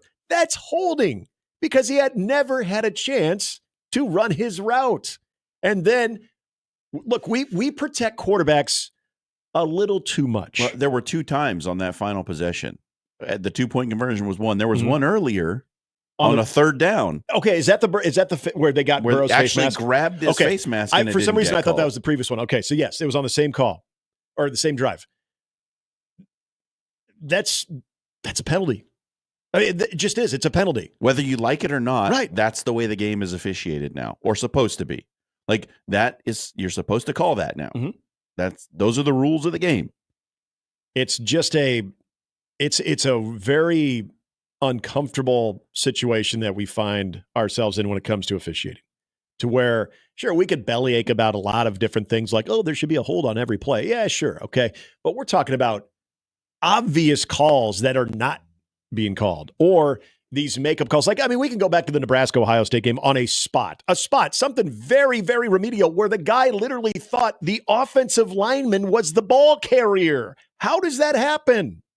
Like, there are just remedial things this year in the sport of football that are happening that shouldn't be happening. Remedial things that it should just be second nature, and all of a sudden they're struggling with that. But this is a somewhat self-fulfilling prophecy, right? Because, or maybe it's not, maybe that's not the right term for it, but the more we see bad officiating, the more they get abused and the fewer of them come back to continue officiating, which means like we have more and more new officials and they're not good and they get abused and they leave. And then we get new officials and they're bad and they get abused and they leave. So it is sort of this repeating cycle of just a situation that is set up to fail. And we see it all over the place. There are movements right now, like please go be an official. We desperately need officials for youth sports. We desperately need officials for high school sports. College sports are in that similar situation where like dudes are having to work Thursday, Friday, and Saturday games because there aren't enough officiating crews. Like the state of Nebraska has been forced to put high school football games on Thursday nights, not for any other reason than they don't have enough officiating crews to do them all on Friday. And that is unfortunate. And you're right. I think there is a balance right now where it is getting as much criticism. Here I am bagging on them, but I want to know the overall accountability, the overall development of officials to everything that goes into feeling like you have the best product. And I'm sure at the end of the day, it comes down to money. How much investment is going into quality officials and quality official training? All of those things matter. But there needs to be a major step back from the entire situation and take a look at the big picture of what the problem is. I think you hit a couple of good points there of it becoming a lot more of a target. And a lot of the times, let me be clear too, a lot of the times when officials are getting blamed by fans, that's a fan thing. Yeah. They're insecure with their own team, so they got to blame somebody else. But this year, we've seen enough examples at all levels where you really have to wonder what the hell is going on with officiating. Like the ref screwed us is not as bad as the announcers are against us, but it's pretty bad. Before we get to Brett Ciancia, Jimmy mentioned in the update too, Nebraska volleyball, folks. They're good. You heard it here first. Yeah. Volleyball State. All of a sudden. Creighton, they're good. You heard it here first. And hey, Omaha right there in the Summit League, even though they lost to South Dakota State last week, still right there. Everybody's good. You heard it here first.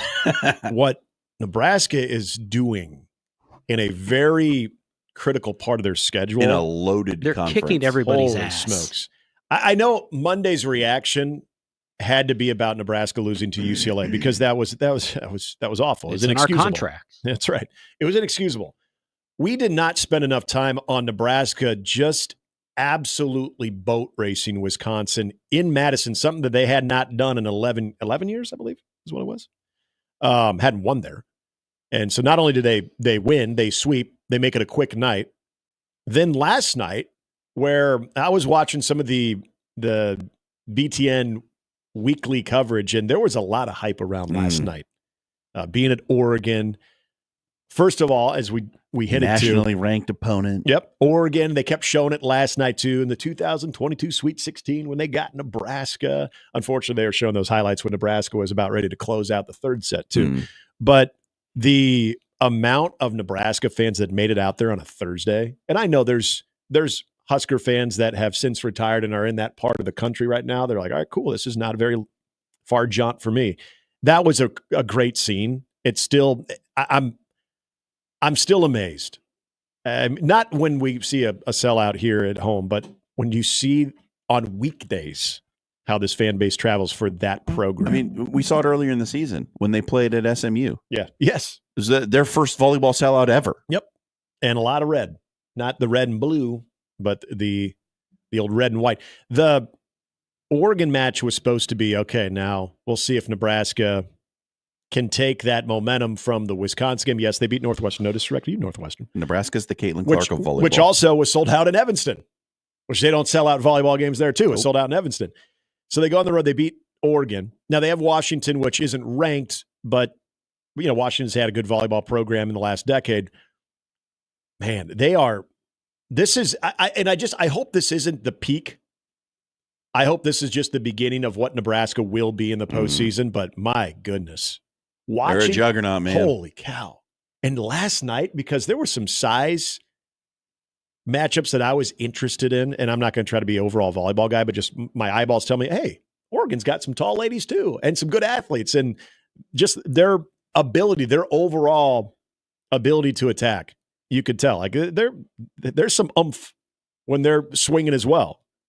And whether it was the block, whether it was Nebraska just gritty defensively, and then when they get that perfect opportunity to just lay one down, Like the overall attack percentage, it just between them and between Oregon and Wisconsin, like two of their tougher opponents here in the last week, on the road sweeping them. My goodness. Hey, 4 of the top 5 ranked volleyball teams in the country are either in Pennsylvania or Nebraska. Yeah. How about that? Yeah.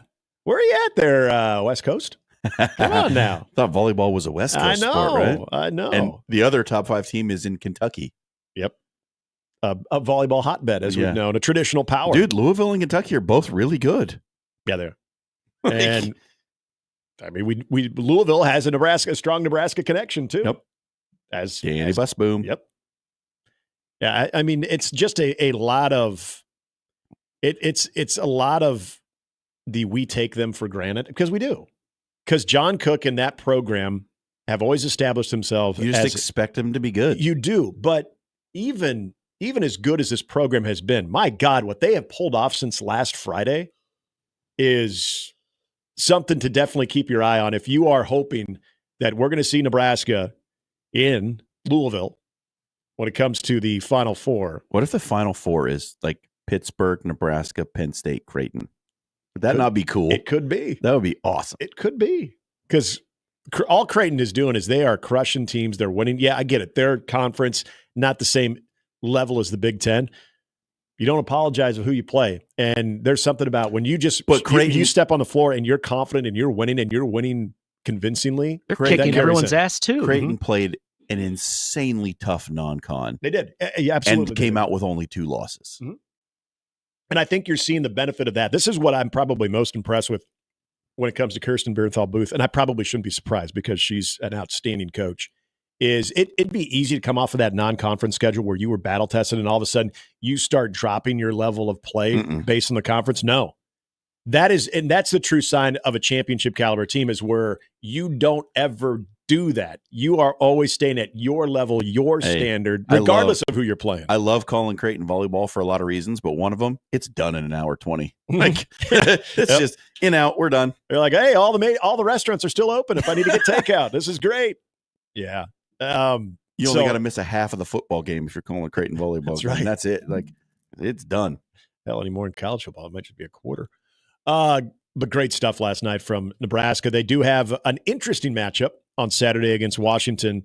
Again, I don't want to put the cart in front of the horse right now, but what they have done this last week is, even for this program, which has accomplished so many feats and is just at a different level than most, that was one hell of a week. And a chance, if they finish off Washington, you're going to go from Friday of sweeping Wisconsin, the number 7 team at the time, sweeping number 12 Oregon, but also getting that entire wave on the road to Madison, to Evanston, to Eugene, Oregon, to Seattle, Washington before they return home. If they go 4-0 and they don't drop a set, holy hell. We knew they were going to be good. Level. It is. That's. I know I'm not telling people anything they don't know about this program being good, but even for them, that's really, really, really good. That's what I'm thinking. Could be heroes. Brett Ciancia, Pick 6 previews will join us. We're going to be talking about the weekend slate. Who does he like? Which games does he like? Any sneaky good matchups? All coming your way next as we continue mornings with Sharp and Handley. It's Jimmy. It's Nick. It's John. 1620 The Zone.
1620 The Zone is proud to team up with United States Marine Corps and Toys for Tots for Stuff the Truck 2024, December 6th Fidelis. and 7th. There you go. Yes, my man. Stop by the 1620 The Zone studio parking lot and stuff the truck with new unwrapped toys for area children. All donations will support Toys for Tots. And if you can't make it to the event, donations can be dropped off at NRG Media during business hours, Monday through Friday, 8 a.m. to 5 p.m., and also through Tuesday, December 10th. Sponsored by Woodhouse Chevy and Molina Healthcare of Nebraska. More details at 1620thezone.com/stuff the truck. Coming up, Brett Ciancia, Pick Six previews. There's some of the obvious games that I think we're all dialed in on, and we'll get to some of our favorite ones a little bit later on in the show during this bye week. It's not the same type of bye week slate that we had with Nebraska's first bye week. That October 14th one was outstanding. But there are some good sneaky games that could have a major impact outside of the ones that you know about when it comes to the college football playoff. We'll talk to Brett about that. UConn UAB. Hey, good. There you go. There's a poll. There's a sicko game right there. We like a good sicko game. Brett, though, joins us. Also, Lee Sterling before the 8 o'clock hour. All ahead as we continue. It's Mornings with Sharp and Handley on 1620 The Zone.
Time to get into another weekend of college football that doesn't involve Nebraska.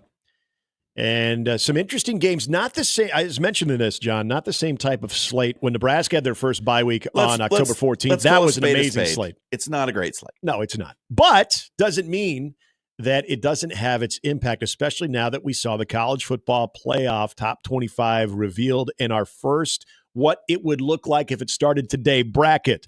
And I know someone who's got thoughts on that in this weekend's action is Brett Cianci, our good friend, joining us here on a Friday Football Fiesta. What's going on, Brett? How are you? Hey, good morning, guys. Thanks for having me on. And yeah, it might not look like it's going to be a big weekend, but it's mid-November, and you know these upsets are waiting to happen.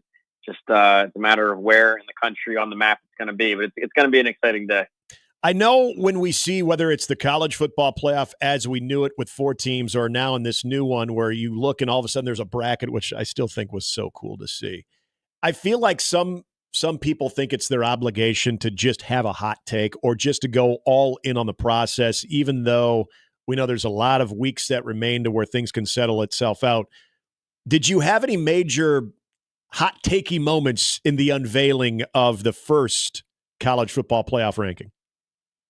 Not too much, just for that reason, knowing that we still have 4 or 5 games left, and a lot of these teams still have to play each other, and these teams still have ranked games left, and they're going to work itself out. I think you're right. Twitter, as a medium, it really rewards hot takes, and things will go viral if you complain about stuff. But the only thing I would point out, maybe you could look at BYU maybe being a little bit underrated in the poll there, just because they do have the 2 ranked wins, and not many other teams have that on the resume so far. And they're undefeated. They're stuck down at number 9. I thought they'd be a little higher. And then you could argue about some of the teams in the back half of the rankings. Like, I don't think that Washington State is a top 25 team, or Missouri definitely is not a top 25 team. But this stuff will work itself out. Those teams will lose some ball games and fall out naturally. So not too many hot takes. We're going to stick right in the Big Ten. Indiana, Michigan is this weekend. I don't know if this is Indiana's biggest test to this point. It certainly seems like it is with that Michigan defense. How do you see this one going? Could Michigan jump up and bite Indiana?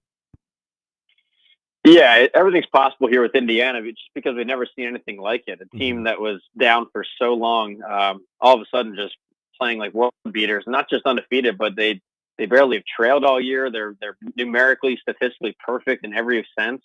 They're scheming up open plays. It's really amazing to watch. So, it's probably their biggest test just on raw talent alone on Michigan's defense. A lot of future NFLers there. Their rush defense especially looks strong so far. So we'll see if Indiana can get a consistent run push and if their electric offense can continue. I think it will. I think they'll roll to another win. And I think their hardest test coming up really is going to be the Ohio State game. Team that I'm intrigued, and you saw this game in Lincoln between Nebraska and Colorado. Colorado really has played some good football as of late. They've got an interesting one this Saturday afternoon against Texas Tech. Brett, if a 10-2 Colorado team does what, in your opinion, to the playoff committee? Because of a lot of the factors of the eyeballs, the Shador, and potentially a Heisman Trophy winner or finalist in Travis Hunter, all of those factors, what does a 10-2 Colorado team potentially do in the college football playoff? At least the college football playoff consideration. Yeah, well, the first consideration would have to be where do they fall with that automatic bid, because the Big 12, like all the Power 4, if you win that conference title game, you not only get an automatic bid, you get a bye. So first off, there's a 10-2 Colorado play back into the Big 12 title game, and there's definitely a shot for that. It looks like BYU will be the number 1 seed there in the Big 12, undefeated or 1 loss. But that second spot's open between them and Kansas State and Iowa State. So a lot of shuffling still there. 10-2 is right in the mix. That would mean an 8-1 conference record. You got to think that'd be in the title game. So, but as an at-large, it's still a competitive resume, but it falls behind some of those SEC 10-2 teams. Like Tennessee, for example, would have a big win over Alabama. Alabama would have a big win over Georgia. These are monumental wins, nothing like Colorado has on the resume. So they almost got to win their conference. Will be my decision. We got the vote of confidence from Florida that Billy Bob's coming back for another season. You have the inside breakdowns on all this stuff, and you understand how the game is played. Like, is Florida going to be okay with Billy Napier? He didn't pass my vote of confidence, and it starts actually off the field with recruiting. And at a school like Florida, every school you have to maximize what your school's best at. And for Florida to be elite again, they have to dominate the recruiting game, given their location, their history, their financial situation. They need to dominate recruiting, and they haven't done it. They've actually gone down under Napier. I think they're outside the top 15 every year under him.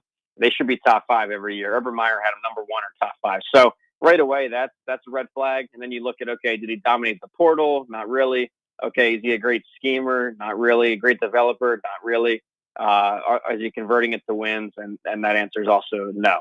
So, and it's going to get worse, guys. Look at this schedule in November. They play at Texas, LSU, Ole Miss, and then they get a W against Florida State at the end. But that's 3 straight losses. So it's almost good timing they announce it now, because they're going to lose their next 3 games. They're going to be sitting there 4-7 heading into the final game. So I don't know what they see there, but they signed up for it for another year.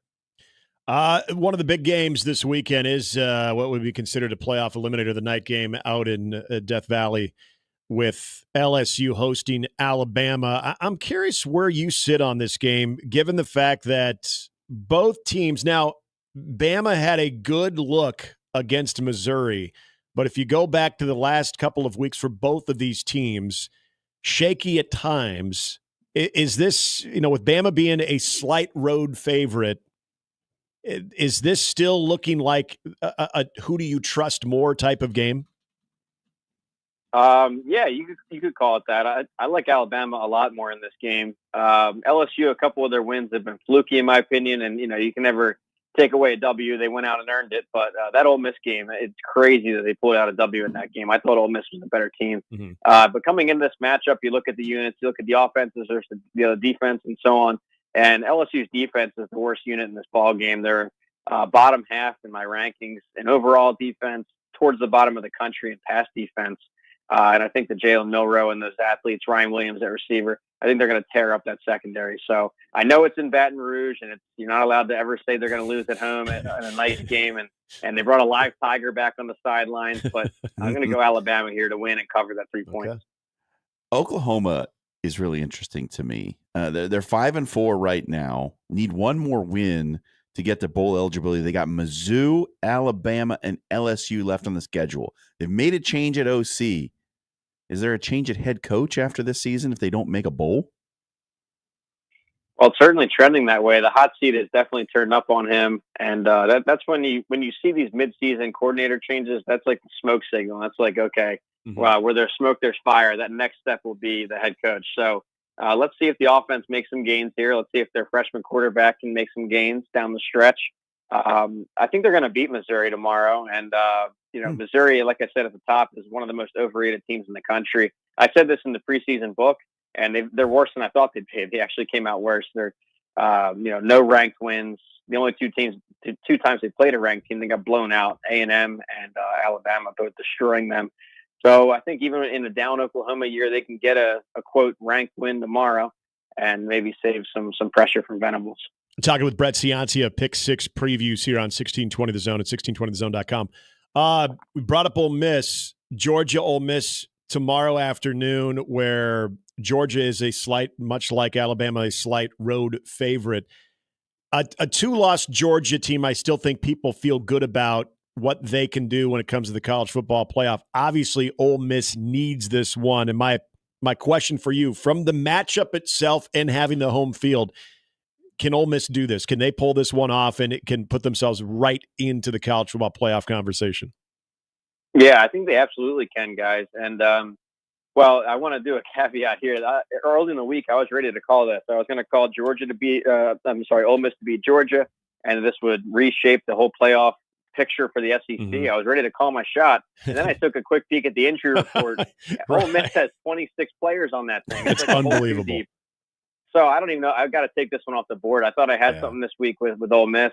I've watched almost all their games, and I thought they're way better than the record would show. I think they're one of the best in the country, but I can't pick a team with 26 injured players. I don't know if that's some gamesmanship. Right.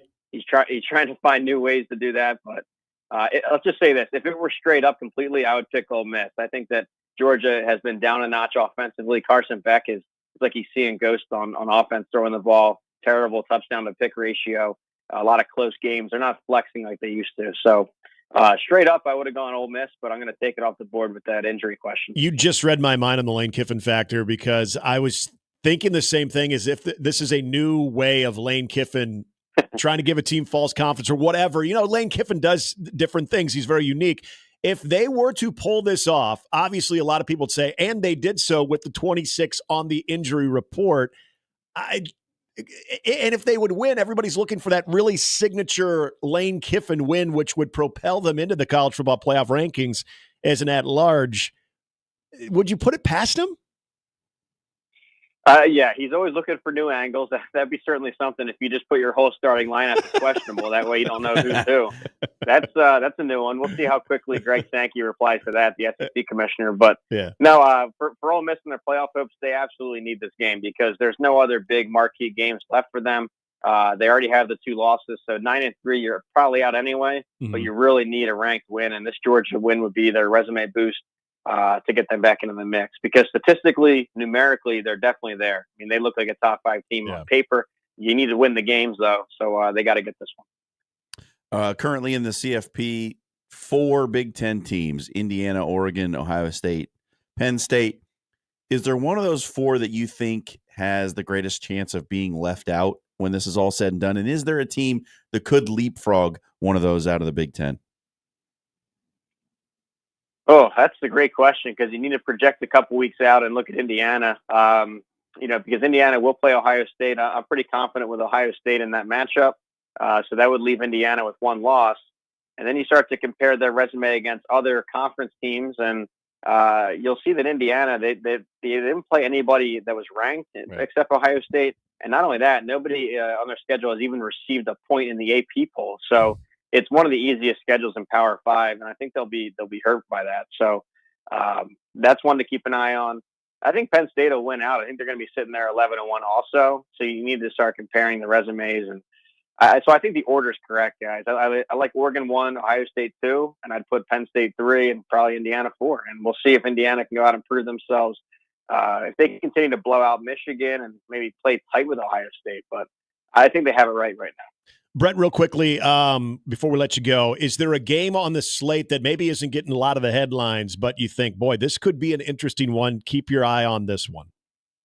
Well, yeah, absolutely. I've been covering BYU and Utah for KSL.com. It's a really passionate rivalry that gets overlooked nationally. It's these guys they're at each other all year on Twitter, 365-day rivalry and in real life. So a lot of pressure there, but the roles are reversed. We thought coming in it'd be Utah undefeated going on a playoff run and BYU as the spoiler, but it's completely flipped. So keep an eye on that one. It's a late kick, 10:15 ESPN.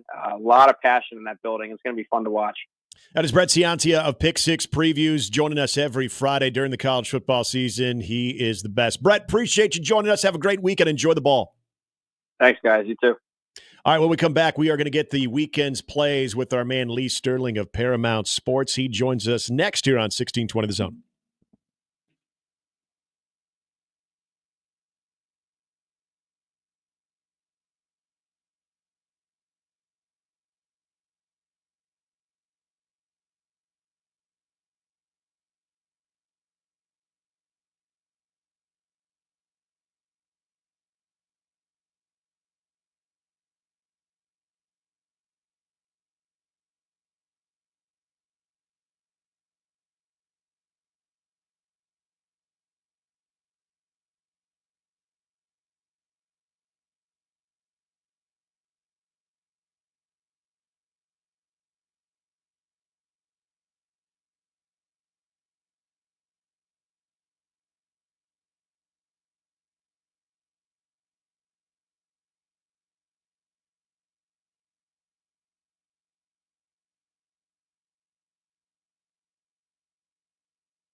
Oh, we are, John Schreiner. We are. Yeah. If you know, you know, with the Jack Black songs and Tenacious D and his infatuation with the name Lee.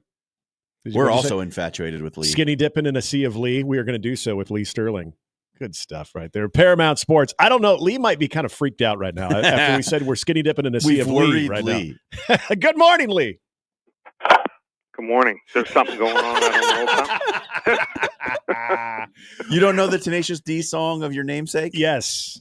No. Okay, so when you're gotta done Google with this segment, or at some point when you get a break today, because you're a busy man, you need to get on Spotify, go Tenacious D, and the song is just called Lee.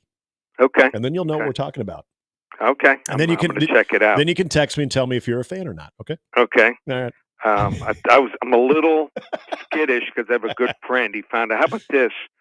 He was notified yesterday that he has a 28-year-old daughter. Ooh, whoa! Never even knew about her. So whoa, yikes! This just got real. Wow. Okay. I guess let's talk some ball, Lee. Wow. Okay. In other news, college football. There is a big one in Baton Rouge. Alabama, LSU. Bama, a slight road favorite against the Tigers in a game that you could consider a playoff eliminator. So how do you see it playing out? Yeah, I would agree. Yeah, it'd be very tough for either team with 3 losses to get in. It'd be highly improbable. I mean, the game in 2022 was an instant classic, which LSU won in overtime on a Jaden Daniels TD pass and conversion in overtime. LSU is a perfect 13-0 the last 13 games in Baton Rouge. Game is at night. Crowd is going to be liquored up. And if Bama head coach Kalen DeBoer thought it was going to be tough to go to Tennessee, and I thought his team looked like they were a little bit shell-shocked. They should have been able to take advantage of a very, very slow start by Tennessee, and they weren't. This can be a tougher place than even Tennessee to play, in my opinion. Now he's got to do it without one of his top receivers. Cole Adams lost for the season. Unless Jalen Milroe is able to throw the ball and be effective, and he's been all over the board last couple games, and unless he's going to be that good, I think it's going to be tough for him. I like LSU. Wrong team favored. 28-24, straight up. All right, let's move back to the Big Ten now. You got Penn State, who's in the CFP rankings. They got Washington coming to town. Teams that cross those 3 time zones in the Big Ten have not fared very well so far this season. How do you see this one, Lee? Washington, for some reason, they travel and they head east, and I'm not talking about like to Spokane to play Washington State. It has been a nightmare. So I'm not saying they're not playing hard. They're just not efficient. They can't hit on any big plays. I think they've had 2 plays of more than 20 yards in their games where they've traveled across a couple time zones. So Penn State obviously just can't win the big game. I mean, so many chances. You have a pick six. When you have a pick six in a game, you should win 85% of the time. Then the play calling in that last drive was horrendous. Almost 3 times over the left guard was not the right call, and then 4th down was a disaster. But Penn State, they take care of everyone else. I like Penn State. They pull away late here, 38-13. All right, we saw what UCLA is capable of doing. If you look at tonight's big matchup between the Iowa Hawkeyes and the Bruins, and again, the travel is always a factor in this one. Iowa is a favorite by a little bit less than a touchdown at lane 6. How do you see this one playing out? Well, I think Iowa found a quarterback at least finally for the rest of this year. I don't know if long-term he's the guy that can take him to the next level, but at least he does one thing well. He can run the football, and seems like a leader, and I think the team believes in him. So that's a good point for them. They're always going to play solid defense, and their special teams are stellar. UCLA, for the first time since early in the season, I mean, they had gone every game until the last 2 games, had not scored above 20 points. All of a sudden, they're on a little mini roll, but they have not been able to run for more than 100 yards in only just 1 of the 8 games. And I think that's going to end up being their problem. You just can't throw the ball every down against Iowa. I think Iowa here is the right side, 27-20. All right. Indiana is the surprise story of the college football season. Undefeated. They get Michigan this week. The number is kind of 14.5. Who do you see here? And does that hook make a difference on where you get it? Yeah, you'd like to get 14, but it's not as important as the NFL game. There's more missed extra points. Teams go for two more. So it's not as important. I would not buy the half point. I only buy, betting-wise, the half point on or off the number 3 in the NFL, just the NFL, and when a total is under 48. So that being said, Indiana was trailing 10-0, and they came back and scored 40 straight points. By the start of the fourth quarter, it was over. So I'm also surprised that Work was able to come back that quick and look that good. So the surgery obviously was successful. I actually had the same surgery, and it took me a month to be able to grip the ball properly and throw it. So maybe modern technology has certainly improved, but Michigan just can't score. 12 against Texas, 7 against Illinois, and I thought they played overall pretty well against Oregon, even though they didn't cover on that late touchdown. But I thought they played hard and well against Oregon, scoring 17. I think they're played out. I think that this game is the game where the dam breaks. I'm not stepping in front of this Indiana choo-choo. Hoosiers, 34-13. Oh, before we get to the free play, we've got a little NFL action. The big game this weekend, it is the Pittsburgh Steelers and the Washington Commanders, John's Commanders, with Washington a slight 3-point favorite.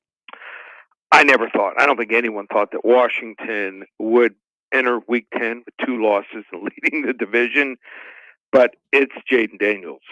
He is the guy. He's the man. Rookie of the Year, I think he'll win. I think he'll finish in the top 3 most valuable player, but Pittsburgh is the better all-around team. I won't be going against Jaden Daniels many times going forward, but just think the Steelers have the superior defense. Mike Tomlin off a bye, 12-4, including 6 in a row, and I think that they're going to run against this Washington run defense, ranked 29th. That's how the Steelers roll, and then use play action with Russell Wilson, who has not thrown an interception since he stepped back in as a starter. Pittsburgh, 34-23. All right, and in the free play, we got Kansas City, Denver, an old AFC West rivalry. How can folks get in on it? Should be a great game. First 5 callers to call 800-400-9741. Give them Kansas City and Denver on me. Casey in Denver, like I said, free pick. Just call 800-400-9741.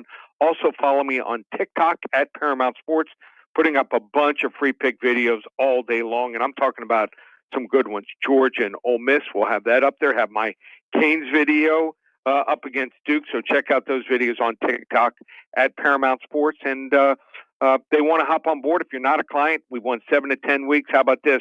World's famous Baker's Dozen. We've had some 12-1, 11-2, and 10-3 records. We've won 10 of the last 12 times on this promotion. 13 games combined, Saturday and Sunday. Just $97. One place, ParamountSports.com. Lee, you're the man. Appreciate you. Have a great weekend. You too, guys. Take care. Lee Sterling, Paramount Sports. I got to read this one because it made me chuckle a little bit. Kyle in the not the Equitable inbox, but in the JTech Construction Zone Twitter feed said, kind of funny listening to you beg for refs while simultaneously blanking on officials. But my point of that whole thing was that's the problem with the officiating too. It's not always not getting the call. It's sometimes, it's not always some of the calls that are made, but it's also the blatant call that's missed. I thought you pissed somebody off about the fiddle faddle again. I don't think they're mutually exclusive. I think you can say that, look, we need more officials, and the reason is because we have bad officials. Like that those aren't opposing viewpoints. Yeah, I would totally agree.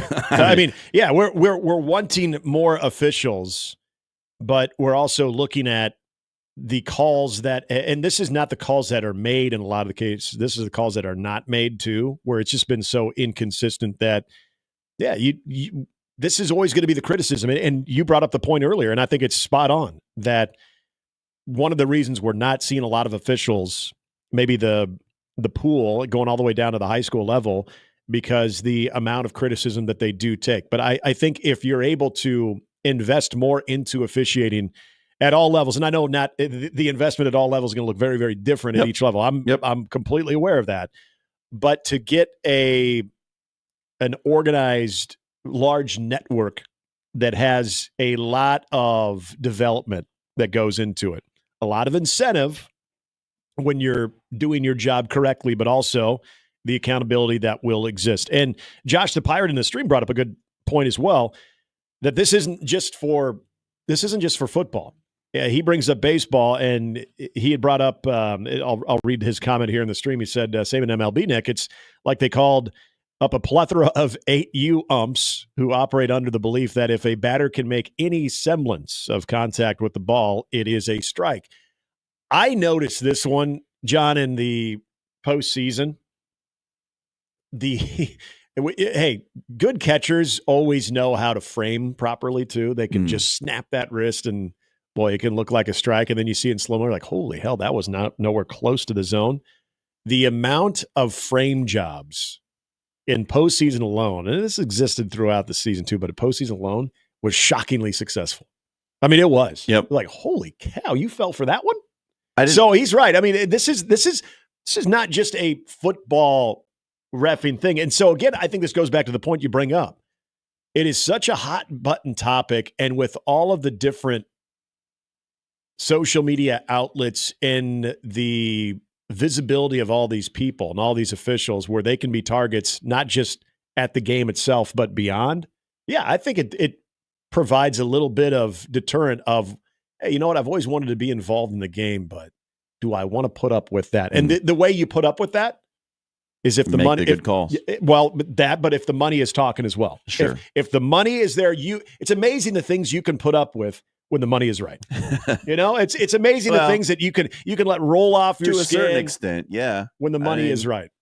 Now, yes, there are people who take it way too far. But to Kyle's point of what he was tweeting at me, yeah, we need more officials, but until we get that, unfortunately, we're going to have these conversations because so much money is involved into it. Now you've got the betting aspect too, and I'm not trying to say officials are trying to be on the take. I know some people would lead you to believe that, and some officials have been. Yes, and that is proven.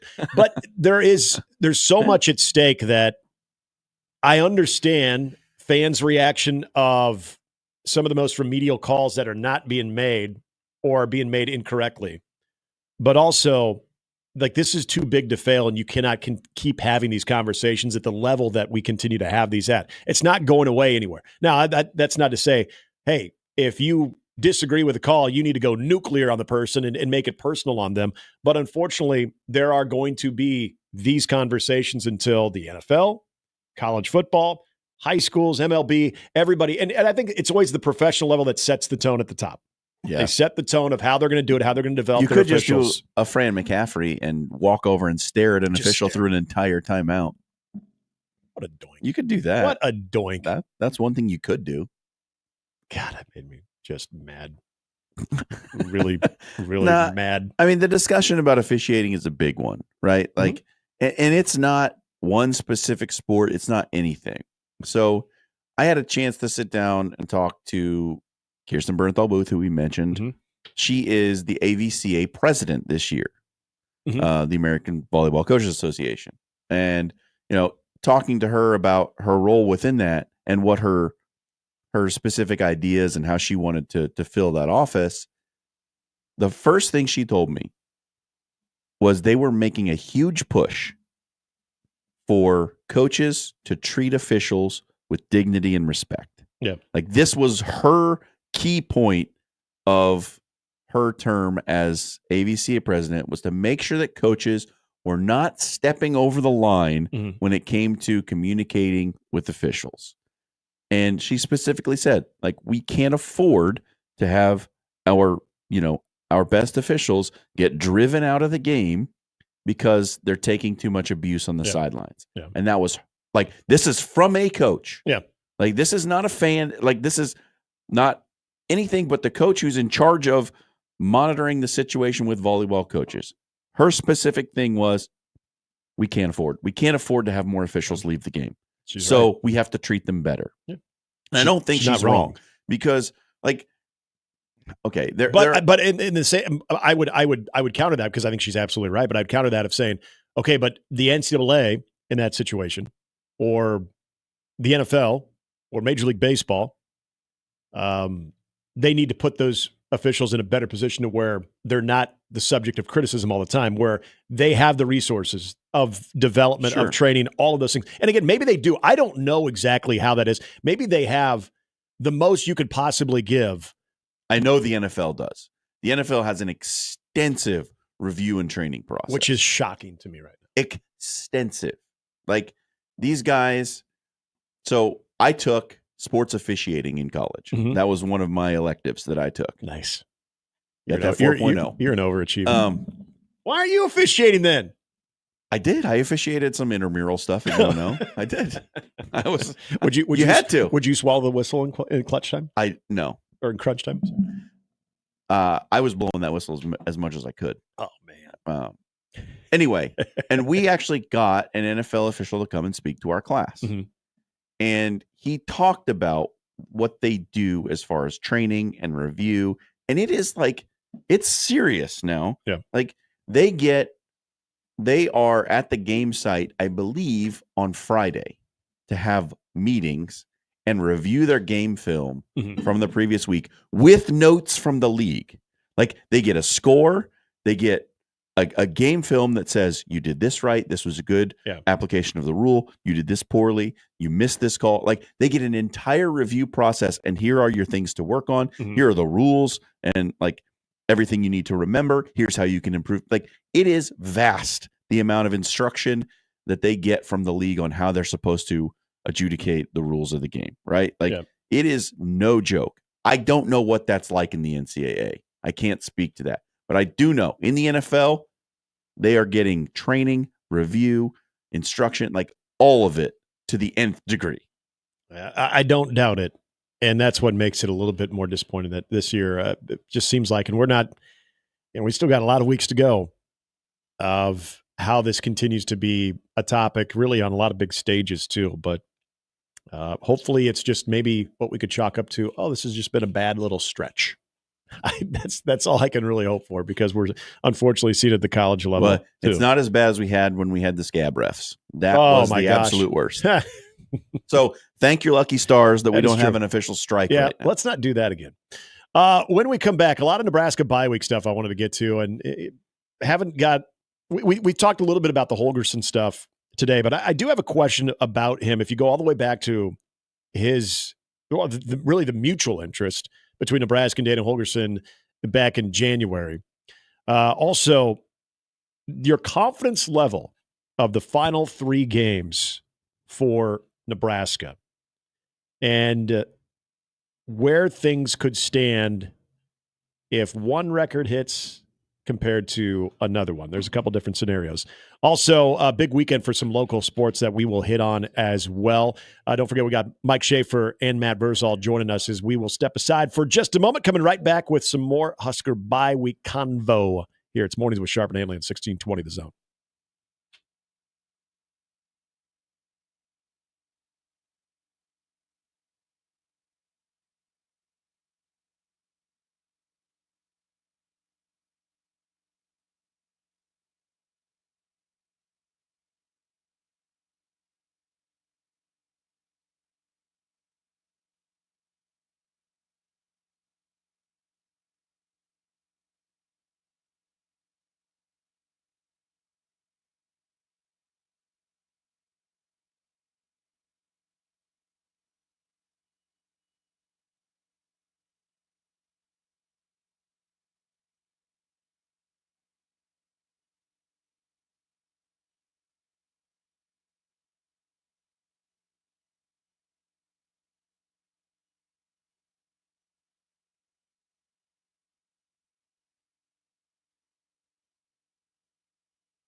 Hey, week 9 of the 25K 4-quarter pick'em is officially open.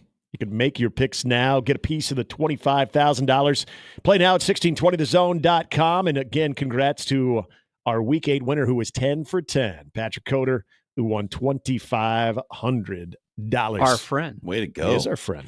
$2,500. That's nothing to sneeze at. Nope. I'd take it. We've got, I want to get into some more Nebraska football bye-week conversation, but let's go to the 42-degree hotline, the source by your mom's house. Brandon wants to weigh in a little bit more on the referee training. Good morning, Brandon. How are you? Hey, how you guys doing? Good. So I can shed some light as a Division I softball official. Okay. And I work in the Big Ten Conference, the conference of college softball. We have a national coordinator. That national coordinator has his own national staff and has a head of training with that, where they take a variety of plays from games from any league across the country and break those down as training moments for us to brush up into the rules. But the majority of the really hands-on training that we get comes from the conference assigner that we work for directly. Mm-hmm. And while we move on the field in a very uniform way, there are little nuances with it, and every coordinator is just a little bit different of how they want you to look at certain plays or the angle, and especially with replay now, that's generally how that works. When you get to the postseason, all replay is done from a centralized command center that NFL does. We just send it to them. They tell us what the outcome of the play is. That's how they do it for regional, super regionals, and the World Series. Okay. Can you? I just have a follow-up question on a lot of what goes into it. Is it more of the off season before the season starts that there are different training seminars? Is there a certain amount of hours that go into leading up to the season as far as development, if that's the best word to describe it, development or training or however that goes? Yeah. So what we usually end up doing is that those assigners that put on, that assign those games, they put on big time camp. Okay. And those camps are across the country, kind of everywhere. And sometimes the national guys and his national staff are in attendance to essentially evaluate you and give you hands-on training within games in those camps to not only sharpen your skills, but brush up on your mechanics, polish your strike zone, give you a brush up of rules knowledge and tests of that so that you're ready for the season. A lot of what I do personally for myself is more on my own in terms of what I do of breaking down my own film of games I've done mixed in with reading the rule book every year from cover to cover. So do you think that the training and the support that you get as a softball official is adequate? I think it is. It can always be improved. I think the biggest thing for new officials coming into that level of the game is what it takes to make the postseason. And I think that's where, not just probably in softball, but probably in a lot of college sports, they fall short on. We want to recruit. We're great at recruiting young, great people that look athletic. They're ready to go. They want to be a part of the game, want to give back to the game, but yet they want the opportunity to make the postseason. And I think that's where softball falls a little short of. They keep telling us what you kind of have to do, and you could have a really good season, but yet not get picked. Yeah.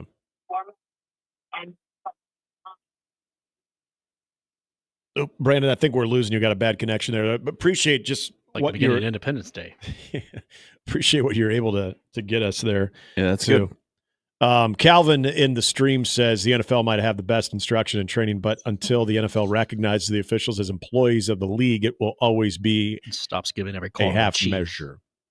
He said NFL officials shouldn't have to have careers outside of officiating. NFL officials don't have to have careers. No, they don't. They get paid. They make nice six money. figures or better as a part-time job. Paid. Now, you get to be on TV. We can talk about the protection of being an employee and the security of that and what that might offer and how people might be less worried about making a certain call here or there if they were an employee. I will have that discussion with you and I will entertain it.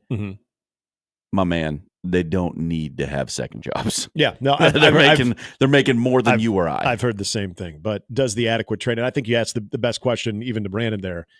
Is the training adequate? And I would guess most would say there could be more. And I, good on him. Good on Brandon. It sounds like, he takes his craft very serious, that he's going to do a lot of self-teaching or at least self-evaluation because he's holding himself to a standard. And you would hope that most would do that. It's an interesting conversation to have right now because we've just seen a lot of failures at the large level, at a big level right now. So I just looked it up.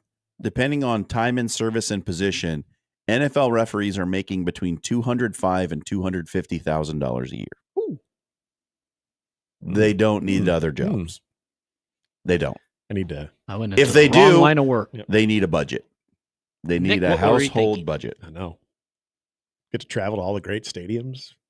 Yeah, you might get booed every now and then, but hey, you can do that here. Doing this job too. So it's okay. You get booed on Twitter. Exactly. So slide the card and who put the booing machine on?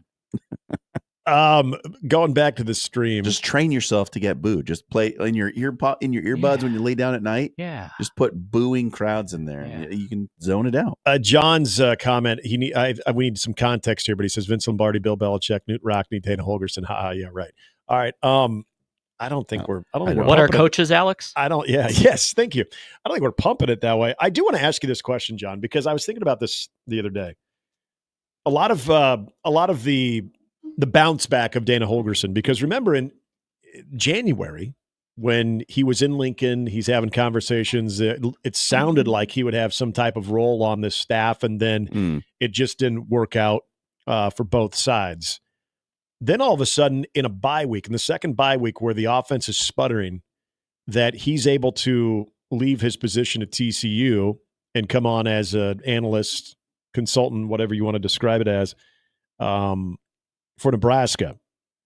Did Matt Rule always have this option in his back pocket, hoping that he wouldn't have to use it? Because I'm really curious on how he was able to revisit it and sell it to where Dana Holgorsen's like, yeah, you know what? Now the time is right. Because this is not, think about it.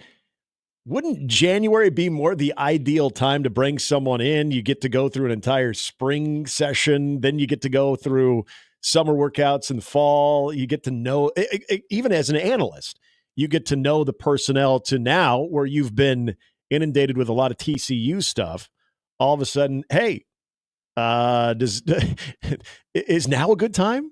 I'm just wondering if this was always hey, if I need to reach out to you again, and maybe this was put you on a retainer, right? Yeah, exactly. Hey, you go do your thing at TCU, but if I need you, would you be able to jump into action here? It's very interesting that I wonder if this was a card that Matt Rule was always keeping in his back pocket and was just hoping he wouldn't have to use it until the end of the season.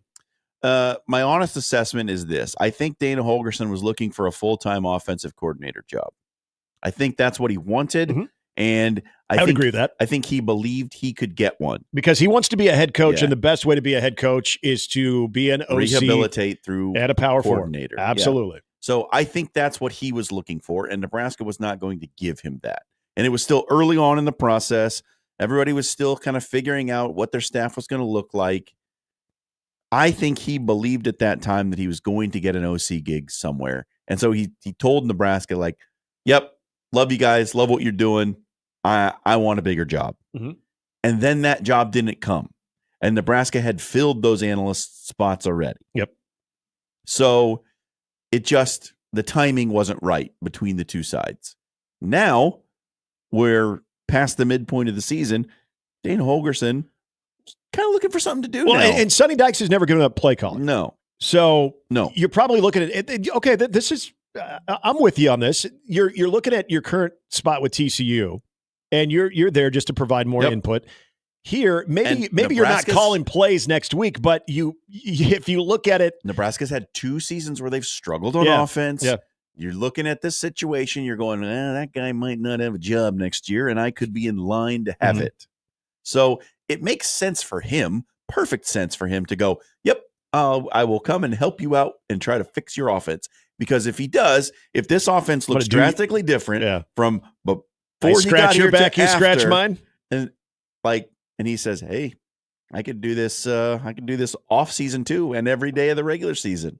Like, it makes sense from a career perspective for him so much, and I think that is mostly what this is about from his side. And Nebraska's side, they just need help.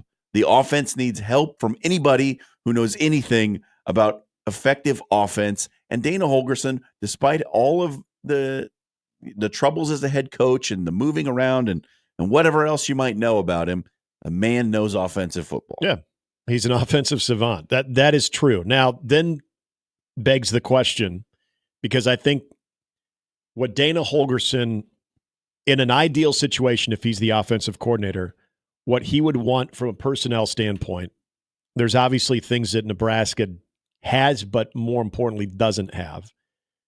I brought this up yesterday, and maybe it was just a coach who was doing a little venting, also had a little bit of perspective of the bigger picture. There was a little bit more of the player accountability tone on Monday's press conference than we've seen before, which he hasn't gone there. I don't either. I'm right there with you, John. I brought that up yesterday too, that I didn't mind it, but it was so unlike Matt Rule that I don't want to put. But I don't know that it was totally unlike Matt Rule, because if you remember in one of the first episodes of Chasing 3, he's talking to the team at the open practice about what we do in practice, and we do the right things, and we do everything, and then you go out on the game field and you don't do what you've been taught. You don't do the things you've been doing in practice all week. You start freelancing and trying to do it on your own, and that's when it all falls apart. So he's been on that for a while. He has known that he has players on his roster who don't always follow the script. They're trying to ad-lib. They're trying to add stuff in, right? They're trying to punch it up a bit, and it's just they're overthinking making it a mess. Yeah, they're overthinking it, in my honest opinion. I think there's a physical element to it, but I've said right before the Indiana game, there is a mental hurdle collectively that this team is yet to overcome. And until they do so, it in my opinion, is very hard to expect greater heights out of this team. Now, the big question to me comes back to what this roster looks like a year from now if Dana Holgorsen indeed has a more elevated role, as I think a lot of people would say, as the OC. Well, you got the quarterback. You got the guy that can put that type of work on his arm, and a guy that would rather be in an offense where he is showcasing his arm. But do you have the guys up front that can accommodate that? Well, what did we just say a little more than an hour ago? What does this offensive line do better than the other? Well, they pass block better than they run block. You know, you take the good or the bad on that. But obviously you're going to be losing some of those guys. Look at the running back position, because I still think guys will be gone next year, which, like, I mean, you can look at it one of two ways. Like, this is one of the things I said before the season, why I picked this team to go 7-5, because it is largely the same offensive line from 2 years ago and from 3 years ago that we hated. That we ran into the mud. We just threw dirt on them. Like, we were ready to be done with those guys because we didn't like the way they played.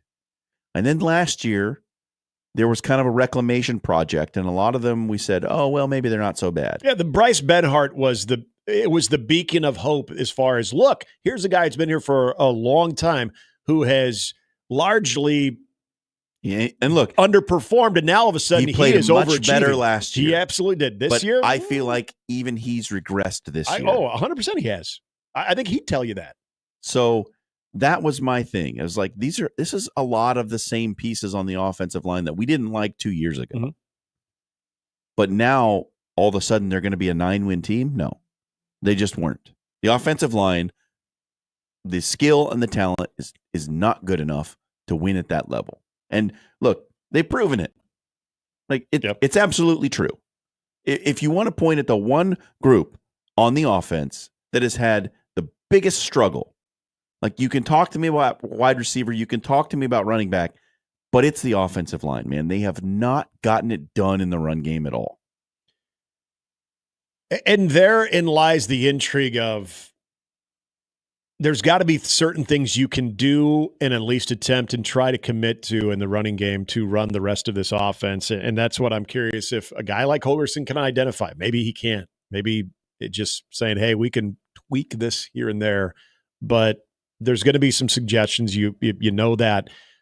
My other intrigue of this whole situation is, again, if Holgorsen is elevated after the season, is this an offensive-minded guy, but also with your trigger man being Dylan Raiola, is this a offense that with those two elements alone that you can recruit to? And I'm not talking about recruiting as far as, look, the 25 class is basically completed. There might be a couple additions here and there, but as far as the transfer portal, because year 3 I think they're going to be offensive huge. Linemen next year. I honestly do. And they've gone into the portal when it comes to wide receivers.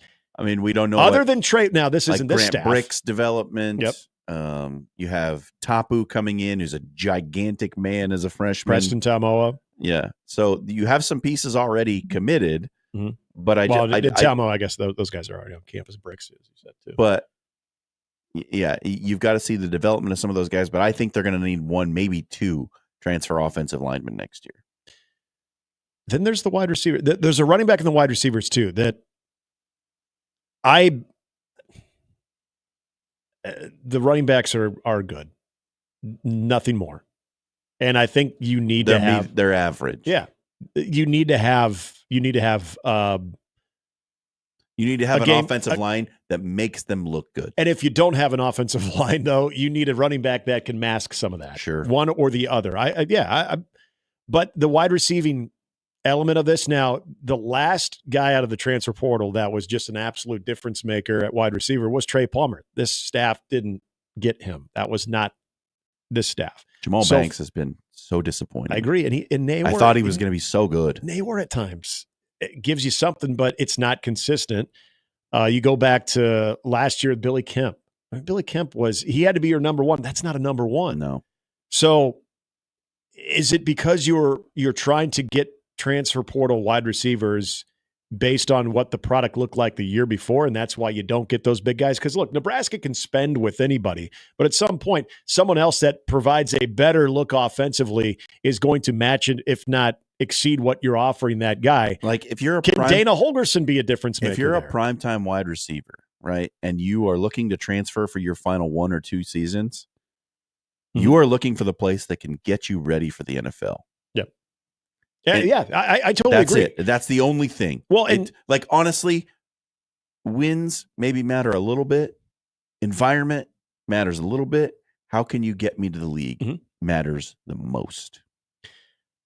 I want to ask you this one too. So here are your potential scenarios when it comes to Nebraska's 2024 season. They either finish 5-7, 6-6, 7-5, 8-4. Let's cross out 8-4. Okay. Least likely 8-4. I would totally agree with that. So amongst the 3 remaining 5-7, 6-6, 7-5, what are you most confident in? I mean, it's pretty easy to be confident in 5-7 at this point because they don't have to do anything. John, I hate saying that, but I'm right there with you. Now, I'm not saying I'm 75%, 80% confident if I had to put a percentage next to it. I'm sure that's going to happen, but like they don't have to do much to get to 5-7. Right. Literally, you're right. Based on what we know of this team, 6-6. 6-6. I want to believe that. I don't think if I'm judging my confidence level from a percentage standpoint, I am not quite at 50% on that though. No. 7-5, I'm less than 25% on. I know the way this season started, I was like, oh God, maybe I misread this whole thing. You know what really sucks though is I'm least confident in 8-4 and probably more confident in 5-7. Oh, at this point. Because they don't have to be anything to go 5-7. They have to be that's the easiest path. Okay, let me ask you this because I've heard a lot of people say, yeah, they're still going to get to a bowl game, and I'm actually surprised by that because especially when you look at the opponents in front of you and the way that right. I mean, Honestly. Is it because we think Wisconsin is that bad? Here we go. Because we thought UCLA was pretty bad too. And they're like, well, that game's at home. At the start of the season, the two definite losses on the schedule were Ohio State and USC. Yep. I would say right now, more people think Nebraska can beat USC than think they can beat Wisconsin. I was feeling that before the UCLA game. I was part of the, man, USC's kind of a mess. And, they're doing some stuff. They also look like a poorly coached football team. They do. They're doing some stuff right now that is maybe throwing some stuff at the wall as well, like Nebraska. Like USC's in danger of not making a bowl game. Yes, they are. USC needs this game because they're not beating Notre Dame. I don't think so. They've got UCLA, they got Nebraska, UCLA, and Notre Dame. They're not beating Notre Dame. And they are at 4 wins, where Nebraska's at 5. If USC does not make a bowl game in their first year in the Big Ten, look out. I agree.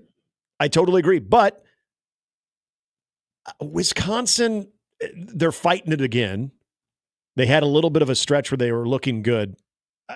Those two are games that I would say are good opportunities, but I'm more concerned about Nebraska because what they failed to do against UCLA last week, that to me does not give me that reassurance of, they're still going to find one win amongst those 3. Here's what worries me about Wisconsin. They're going to go and play Oregon and probably get their teeth kicked in. And then they're going to come back and have Nebraska the next week, pissed off, ready to hurt somebody. Either pissed off or defeated. But here's the thing about Nebraska, and UCLA experiences too. Nobody goes into Lincoln saying, God, and now we got Nebraska. No, they're saying, hey, we can get right for this one. This is a get right game for us. That's the reality until it isn't. Yep. What did Matt Rule say? At least we can beat Nebraska. Yes. What did Matt Rule say? We're going to lose to Oregon. We'll be 5-5. We can beat Nebraska. We got 6 wins. We in a bowl. You're a 5-7 team until you're not. Yep. That's coming from the head coach. He said, "Hey, we're still a 5-7 team until we prove otherwise." They're sitting at 5-4 right now. Look, man, it's rough. Like I don't think anybody ruled out the possibility that Nebraska, when the schedule came out, there were plenty of people who said Nebraska might be 6-0 heading to Ohio State and might finish 6-6. I set the floor. Now, and if you're listening to me right now, I'm maybe going back on this, but I set the floor at 6. Yeah, there were. I even said, boy, 6. I don't even know if we'll be good enough. I think you got to find a way to get to 7. There were plenty of people who were like, Nebraska might lose 5 of their final 6 because they'll probably beat UCLA. Well. The one game, I know. And now things have looked a little different with certain teams, some looking better than we expected and others not maybe being as strong as we thought too. So there's that part of it. But this is still a Nebraska thing. This isn't, in my opinion, I don't really care how Wisconsin is going into that game. I don't really care what USC is doing with changing quarterbacks and the quarterback who got benched, his mom going on Twitter and calling that a scapegoat. Like, that's fine. That's their thing. They're dealing with that. But until Nebraska can give me confidence that that a team that might also be feeling it and searching for answers, that Nebraska is the type of outfit that can actually take care of that and take advantage of that, which they haven't done, I still feel more confident that they're 5-7 as opposed to a 7-5 or 6-6 team. Again, until they prove me otherwise. Yeah, it gets real hard to pick out where they're going to find that 6th win. It gets pretty difficult. You can talk yourself in and out of it, of the next 2 games. Wisconsin, are they actually any good? We don't know. Something about Iowa City at night don't feel good. Nobody feels good about the Iowa game, although Nebraska usually plays them close no matter what happens. Oh my gosh! I don't know. Going into Iowa City, still needing to win to be bowl eligible. This is honestly, and I know we've been through some weird ones, one of the weirder seasons of Nebraska football. Like this is sort of bizarre at this point. And they gave you that performance against Colorado, where it's like, wow. I didn't even think Colorado was any good at that time. I know. Now you're seeing how Colorado's playing. You're like, damn, that was a really good win. And I know people are like, oh, yeah, but someone earlier in the week said, well, Colorado dominated the second half of the game. No, they didn't. Nah. Nebraska took the foot off the gas just a little bit. And remember how many of those plays, big plays, explosive plays, were called back? A couple of those were on, I know the theme today has been, what's up with the officiating? But were some questionable calls.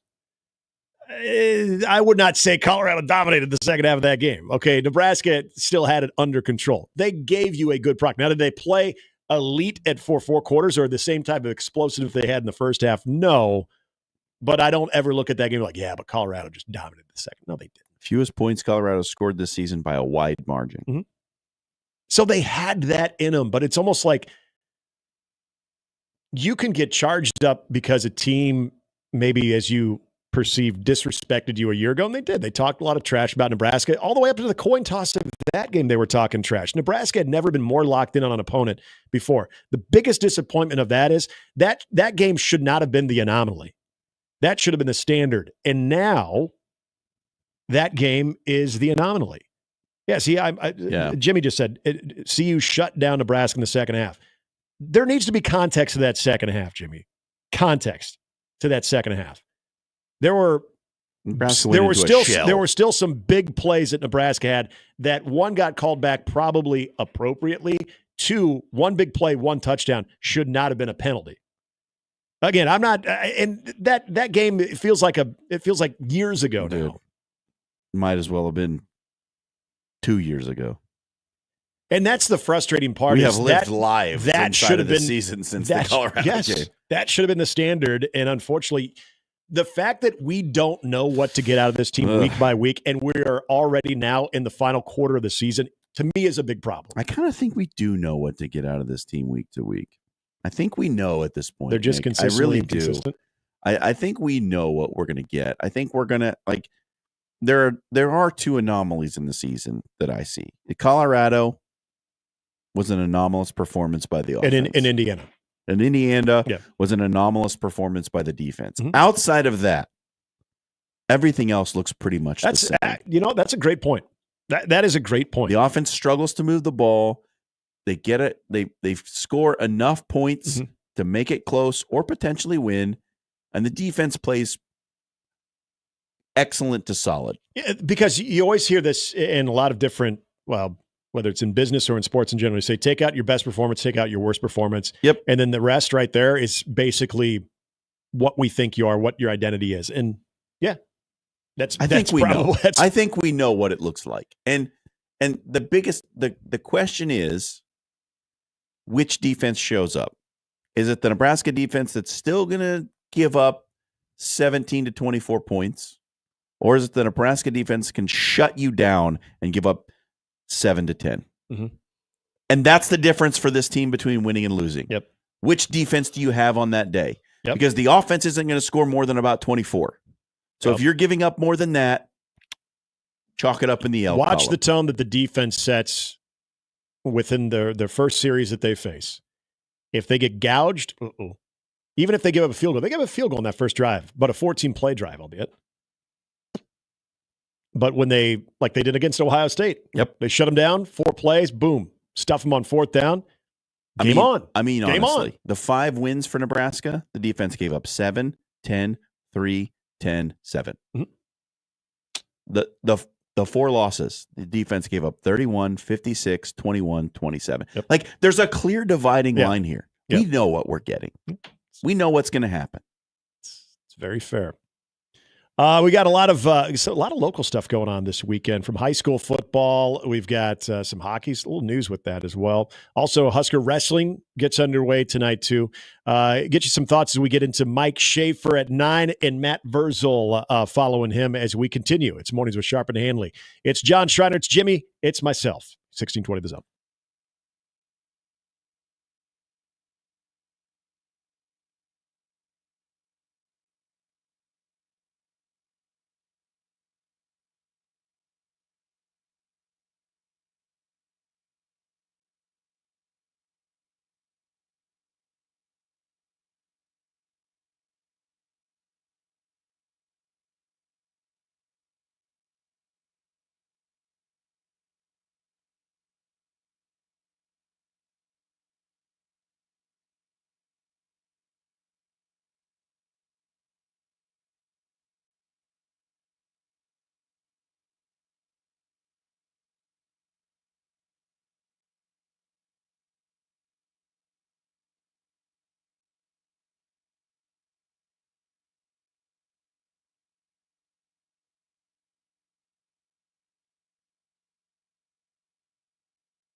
So real quickly on this one, I don't want to spend too much time on it because we do have a hockey following. Omaha, by the way, back in action, as you just heard from Ed. They'll be taking on NCHC opponents, Western Michigan, the bad boys of the NCHC. I want to go out there, by the way. I want to go to Kalamazoo and see the Lawson Lunatics. But this was an interesting little development.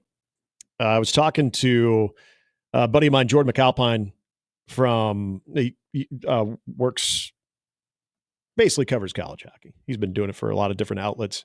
And he was telling me about this is something that a lot of coaches were intrigued by, but the Canadian Hockey League players, which are essentially professional players, are now eligible to play NCAA college hockey. So what there aren't that rules means anymore. Why do we care? Right. But now, and this is the other thing. So professional hockey players in the Canadian Hockey League, just to give you a little bit of context, they make essentially $7 a week. It's like $600. They basically make like $600, I think, a month to cover just the basic costs. So it's not like they're so you can buy toilet paper and toothpaste. Yeah, they're not living the high Not life. a toothbrush. Yeah, you got to find a stick out in the Canadian wilderness for that. But given Mike Gabinet's history, and of course he is from Canada. Before he came to Omaha, he was coaching a Canadian college team that we actually got to see at least once during exhibition games. I think this is actually a really good thing for Omaha, given the inroads that he has, the connections that he has out there, the fact that you can tap into that market. Now, this will also benefit, I think, a lot of the powers in college hockey too. I think Don't a lot of college hockey teams have Canadian head coaches? Yes. But I think college hockey, well, let's just put it this way. Did college hockey just become more Canadian? Yes. But I think it also provides a deeper product. Hosers, eh? I'll be curious. I'm hoping to, if I get a chance this weekend, to talk to Gabs about that, because I'll be curious on his thoughts. On its face, it seems like that's something that could benefit. Yeah, Omaha. I mean, college hockey, it resembles college baseball in a way. You know what I mean? I agree. Yeah. Like, absolutely. because you have the kids that go straight out of high school and they can go and play professional hockey somewhere, right? And you have the same in baseball. Or they can choose to try and go the education route. Yeah. And some of those guys also end up in professional right. sports, but a lot of them don't, right? Most of the professionals in hockey and baseball, I guess in baseball, a lot of them do come from college. That's not entirely true, but a good portion of them don't play the college sport. Yeah. A lot of high schools will go into the minor league, route. the minor league developmental route and work their way through that. And that's a lot of what hockey players do as well. So it's a very similar situation. And I don't know, would it benefit college baseball if a guy said out of high school went and played low A and then wasn't cutting it and was like, I'd really like to play college baseball now. Would they do that? See, I think that would be great. Yeah. And because you're making essentially $50 a month to play A ball. Well, everyone's going to look at your signing bonus, but again, especially if you're going to an SEC team or an ACC team, their NIL, hell, you're getting more than that. Yeah, but listen, if you get a signing bonus and you go play A ball, how much is that? It can't be because you weren't probably drafted in the first round. Well, you could be just start out in A ball, just to go through either a month of it. It depends on your position, too. Pitchers are usually more on the fast track that they're going to be moving up. As far as position players, guys that are going to be known more for their offense, sure, there's an element to where they could be playing high A for that first year. So they don't really care what they're making, or I don't even want to call it their earnings, their stipend. Yeah. But it's essentially, they're the bonus baby. But they're not always on the fast track. So I think those are still probably good players, especially if you're drafted to the tune that you want to forego college and go play professional baseball. You're obviously a very good baseball player. Sure. So it's an interesting question you raised there. But are you not a good hockey player if you're playing in the Canadian Professional League? See, that I don't know enough about that side of this, how impactful it is. If it's just a matter of I can make a little bit of money, I can stay here and then develop and be ready for the NHL, or is this the misfit island, if you will, of hockey players? I don't know enough about that. I would be very curious to to find out. Yeah. And again, I'm not going to pretend like I know the ins and outs of college hockey recruiting. I don't. It's just a question of like, what's the impact? The impact for the players is certainly good. I love it. I think giving people an opportunity to get an education through sports, anytime you can do that, is a net positive. Yeah. Right. So for the players, it's great. I love it. I think it's a great idea. The impact on programs, interested to see what happens. I don't know. Yeah. I can't say that I have a good idea of what's going to happen. That's why I want to have this conversation with Mike Gabinet, being from Canada, knowing a lot of what that talent looks like, especially from the Canadian Hockey League, if that is something that is going to have an ultimate boost for the product itself for college hockey, but even especially for Omaha. You guys both saw the Saquon Barkley ridiculous reverse leap in the Jacksonville game. How about the fact that he got drug tested afterwards? I know, that's great. I know it was probably random. He was probably already on a list before the game started. But when you pull off something that just defies logic, that was they're like, too creative. Let's find out if he's on drugs. That was too creative. We think you might be on acid. That's the thing. It's not even necessarily the performance-enhancing drugs. I'm sure that's what they were also testing for. But it's like, was he on drugs? Yeah. Did he see something? Did he see like a cloud that he thought he would jump on? And then it just turned out to be this really cool move. Did you do a Doc Gooden and play this game on LSD? I love that development of the story. Now, obviously, that's been a meme for a lot of bad football, but it is still one of the most fantastic, like,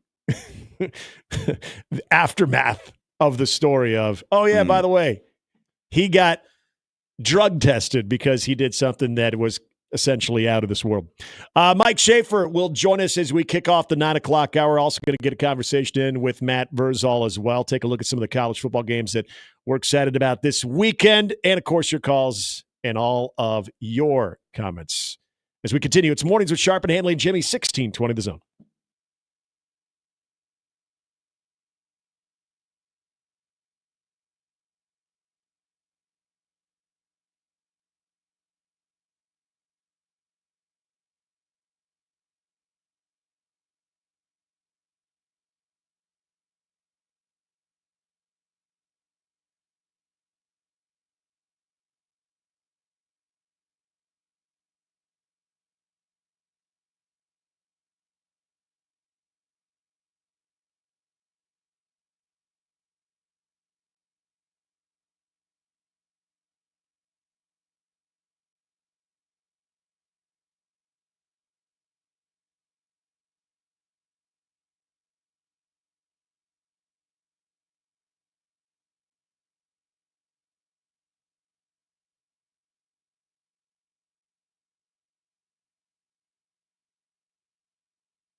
Great getting choice. into it. Yeah, it is. Just because you're here. Darkness. Who doesn't want to see a bloke in a cat suit jumping around on stage? I used to karaoke this song at grandmother's. That's a hard one. I used to be able to hit that I just note. stick to the Johnny Cash because you don't really have to sing. Well, and with the pipes, Nick, I don't know how you hit those notes. I couldn't even hit those notes if you hit me in the nuts back then. Jimmy, there was. Would it shock you if I said there was alcohol involved? There so in usually my is. head, I Karaoke? sounded like this No. guy. In real life, I was probably like something like that. Just how it is. Hour 4. Here, mornings with Sharp and Handley. It's John Is it Schreiner, that Jimmy, time myself. already? It is. Wow. It's our final hour, buddy. It's almost Christmas. I guess we're having fun. Hey. Time flies when you're having fun. Our next guest, this has been a very anticipated spot. Oh. Because Mike Schaefer of Husker 24/7 Sports left us wanting more last week when he was on the show. Highlight of the week. He went nuclear, and we hadn't even played the UCLA game. He was calling out a lot of elements about what is happening and what needs to get better, especially the special teams. Then the unfathomable, maybe fathomable, but the unfathomable 27-20 outcome where UCLA is on top, beats Nebraska, and Nebraska still searching for bowl eligibility into a bye week as we welcome in Schaefer. Schaefer, I think a lot of people want to know what your encore performance will be after last week's all-timer. It'll probably be a little muted. I mean, it's a bye week. Nebraska basically no-showed for quarter and a half. Is that fair? I would almost say the entire first half. Mm-hmm. But yeah, I mean, I don't know that there's going to be some big encore coming. Everyone saw that they basically didn't show up for a game that they had an opportunity to win. It's mystifying as you have a bunch of seniors who came back for the entire idea of they wanted to leave the program better than where they found it. And then you come out flat and don't perform against a team that, frankly, I mean, they're 2-5. Mm-hmm. Like it's kind of remarkable that a 2-5 team that has less to play for outcoaches and outplays Nebraska at home on a day in which you can clinch your first bowl berth in like 8 years. So, I don't know that there's a whole lot that I can add to that. Nebraska didn't play well in any particular phase. And now they have 2 weeks to try to figure it out before they go play a USC team that's equally as backsliding as Nebraska is. And so that game should be filled with a lot of tension and, probably not the cleanest play that you're ever going to see. All right, so that's kind of where we are. I apologize. Like, I know that people want the fireworks. We do have a lot of people on the stream that are saying, all right, come on, let's go, Mike. And I think you're disappointing some folks. I'm just going to be honest. Yeah. Hey, just like Nebraska on Saturday. Yay. Zing. There he is. All right. So obviously the biggest discussion point is the addition of Dana Holgorsen to the staff for an offense that has not made the strides I think that basically everyone thought they would with a new quarterback and a new, wide receiver core this season. So we ask you, Mike Schaefer, does Dana Holgorsen get your corn sprouted? Quite the turn of phrase. I love that. No, I mean, it depends on what happens here, right? Like, is this something that's more for 2025? Like, obviously, if it's a long-term thing and he ultimately takes over as offensive coordinator, then yeah, I'm pretty intrigued by it. If it's hey, we're just bringing a guy in to have him try to help us get over the hump here in the final 3 games, and there's no, long-term shift with it, then it's a nice addition. Like, here's the thing. Nebraska has the resources to be able to go and do this. That's part of why the loss to UCLA is so frustrating. Nebraska has every resource that it could ever ask for a football program. Mm-hmm. And yet it can't seem to get stuff out of the mud. And so to be able to go and hire, 2 guys in Phil Snow and Dana Holgorsen as consultants allows you to kind of flex your resource muscle. But, like, in what ways do we expect things to be dramatically different in these final 3 games? I don't think Dana Holgorsen can come in and just start calling plays. Mm-hmm. One, he doesn't know the verbiage. You're not going to change that on college kids with three weeks to go. You're not going to change that anywhere. I mean, I've talked with former Nebraska players that have played in the NFL, and they talked about how anytime there was a shift, you're still sticking within your playbook. You're still shifting. It's still an internal person that would be calling those plays. So I think what it is it allows for someone to get a fresh set of eyes to look at what Nebraska's offensive personnel has, to see if there's different things that they can highlight, to offer some suggestions, to maybe put forth a little extra, game strategy or a different kind of game strategy, because that maybe is where Nebraska is struggling a little bit. And maybe he's in the box with Marcus Satterfield, but I don't anticipate, and we certainly wouldn't hear it publicly, that he's going to be on the headset as the one calling things into Dylan Raiola. But I think he can have some value in a fresh set of eyes. I just don't know that this move jumpstart the offense for 2024. If it does anything, it gives him a little bit of a runway of like, okay, this is what Nebraska has. This is where I'm going to be for 2025. This is what we have to go try to find in the transfer portal. These are the players that I like to highlight going into the next year. I mean, it gives, if Dana Holgerson is here for 2025, it gives him a little bit of a runway before you try to have to go out and get players in the transfer portal. That might be the biggest part of all of this right now for it happening in November. And Shafe, I'm right there with you. I feel like this is more of a long-term thing. There are maybe certain things that this offense does that Holgerson can provide input that maybe they can lean into more that are subtle, that could lead to maybe one more successful possession here and there. But I want to take a step back and look at these 3 games that remain. You mentioned USC, what they're going through. Wisconsin at home, where Wisconsin was, hey, they were feeling themselves for a little bit. Now they've gotten punched back a little bit. And then Iowa, night game, Kinnick Stadium, Friday night, Black Friday, that is. What is more likely in your opinion? 5-7, 6-6, or 7-5? I'm just going to throw 8-4 out there. I'm going to eliminate that one because I think that is the least probable. But between those 3 scenarios, 7-5, 6-6, and 5-7, what would you be the most confident in? Well, confident in is probably 6-6. I mean, I think they have the ability to win more than one game out of these remaining 3. I mean, I truly think they have the ability to win all 3. I just don't think they have the consistency to show up and do it. Like, and if you were like, okay, so you're saying 6-6, which of the 3 games is most winnable? I'd sort of just revert to the shoulder shrug emoji, because they all are. Like, for whatever Iowa is, we know exactly what that game is going to look like. It's a matter of, can Nebraska finish that game instead of losing? Same with Wisconsin. I mean, you're going to get the same version of Wisconsin needing a win to get to bowl eligibility as you have the last 2 years. Nebraska had them on the ropes in 2022. They had them on the ropes in 2023. They didn't finish the job.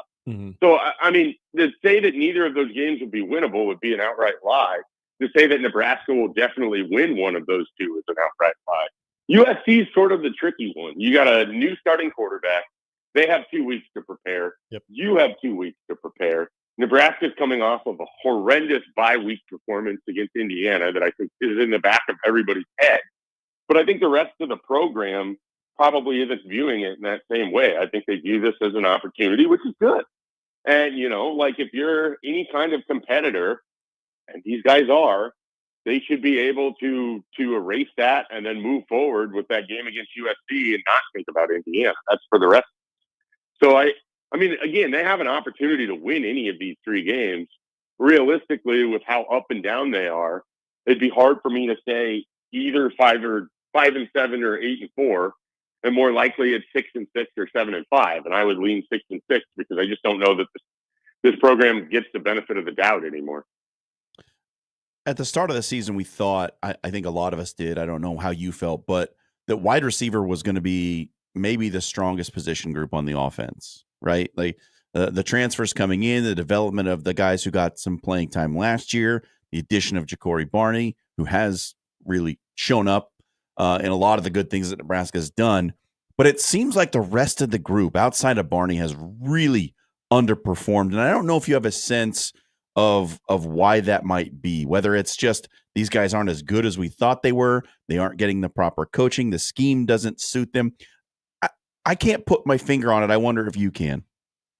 Well, it's got to be a combination of a lot of things. I mean, to start with, somebody like Jamal Banks, we probably didn't do a good enough job appreciating the work and the scheme that Dave Clawson puts together with the slow mesh. I mean, you talk to college coaches, a guy like Jamal Banks is open a lot because of the scheme that Wake Forest was able to provide. Now he has to go win one-on-ones against Big Ten defensive backs. He really hasn't been able to do that. And that was one of the concerns that people highlighted early in the season. And I thought it was a little over the top, and it turned out to be a real issue. And then on top of it, he's not really providing you great perimeter blocking. And so it's been pretty disappointing with Jamal Banks. Isaiah Nair has the better chance of beating one-on-ones. He's just wildly inconsistent. Like, I feel like you're not sure what version of Isaiah Nair you're going to get week to week. He is probably the second best behind Ja'Cory Barney in terms of showing up. I've been a little surprised by the usage of these two guys. One of them I wasn't expecting to play as much as he did, in Carter Nelson. But now that you're burned the red shirt, I'm wondering why he isn't playing more. And then the other one in Jalen Lloyd, I had a lot of high hopes for, and I don't know what it is, because there's nobody that's going to outwork Jalen Lloyd. Like, so it's not a matter of he isn't showing up and working hard. It just seems to be they haven't been able to get on track what they want to do with him, how they want to use him. It feels like wildly different game to game. There's also this. Dylan's missing wide open wide receivers across the field. Not necessarily just throwing to them, but there are guys open that he is not finding. So it's not always just the receivers. It's not always just Dylan Raiola. It's usually a combination of it. But yeah, they've definitely disappointed in the sense that I thought this group was probably the best that we've seen since Kenny Bell, Quincy Enunwa, Jordan Westerkamp, 2013, 14, in that range. I mean, they were pretty loaded there. You go back and you look at it retroactively. Now, I mean, to say that I thought those guys were going to be in that class, I mean, they haven't been close. You just haven't had a dominating individual performance. You have to have someone who can win one-on-one if teams are going to play quarter coverage or man coverage against you. And starting with Purdue, that's what everybody has basically said. Hey, if we get physical with these guys, we can take them out of the game. Indiana drove Nebraska's receivers out of the game. Yep. They weren't getting calls from the officials, and they don't necessarily always need to get those calls. But they couldn't win one-on-ones. And if you can't win one-on-ones as a wide receiver in the Big Ten, that is a huge problem for the offense. Talking with Mike Schaefer, Husker 24/7 Sports here on Mornings with Sharp and Handley, 1620 The Zone. Okay, now, again, the Dana Holgorsen announcement, you hinted to this, Schaefer. If this is more of a big picture, long-term type thing, we've heard in the original story that Pete Thamel put out that this role for Holgorsen could evolve. I think that would lead me to believe that would be an actual coach on the offensive staff and you're no longer a consultant / analyst or whatever it is. If you are, and this goes also back to Matt Rule's tone, where there was a little bit more of the, yes, it's our fault as coaches, but the players also need to do their part. There's a little more accountability there. That this offense, we know year 3 is going to be very, very important for this program under Matt Rule. What type of attraction do you think there could be on the offensive side to a Dana Holgorsen / Dylan Raiola offense?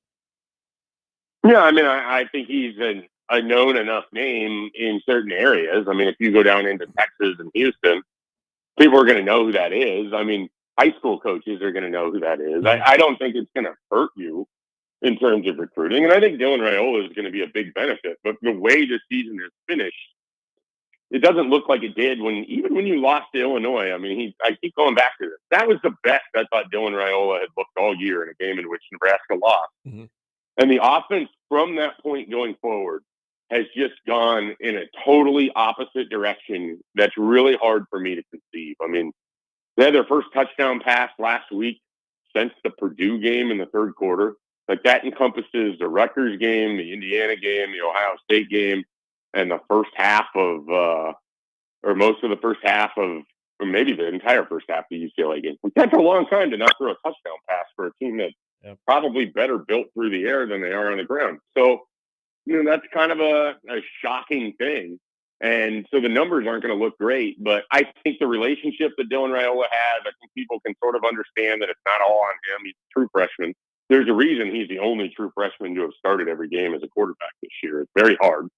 And so I think they have the ability to bring in some talent.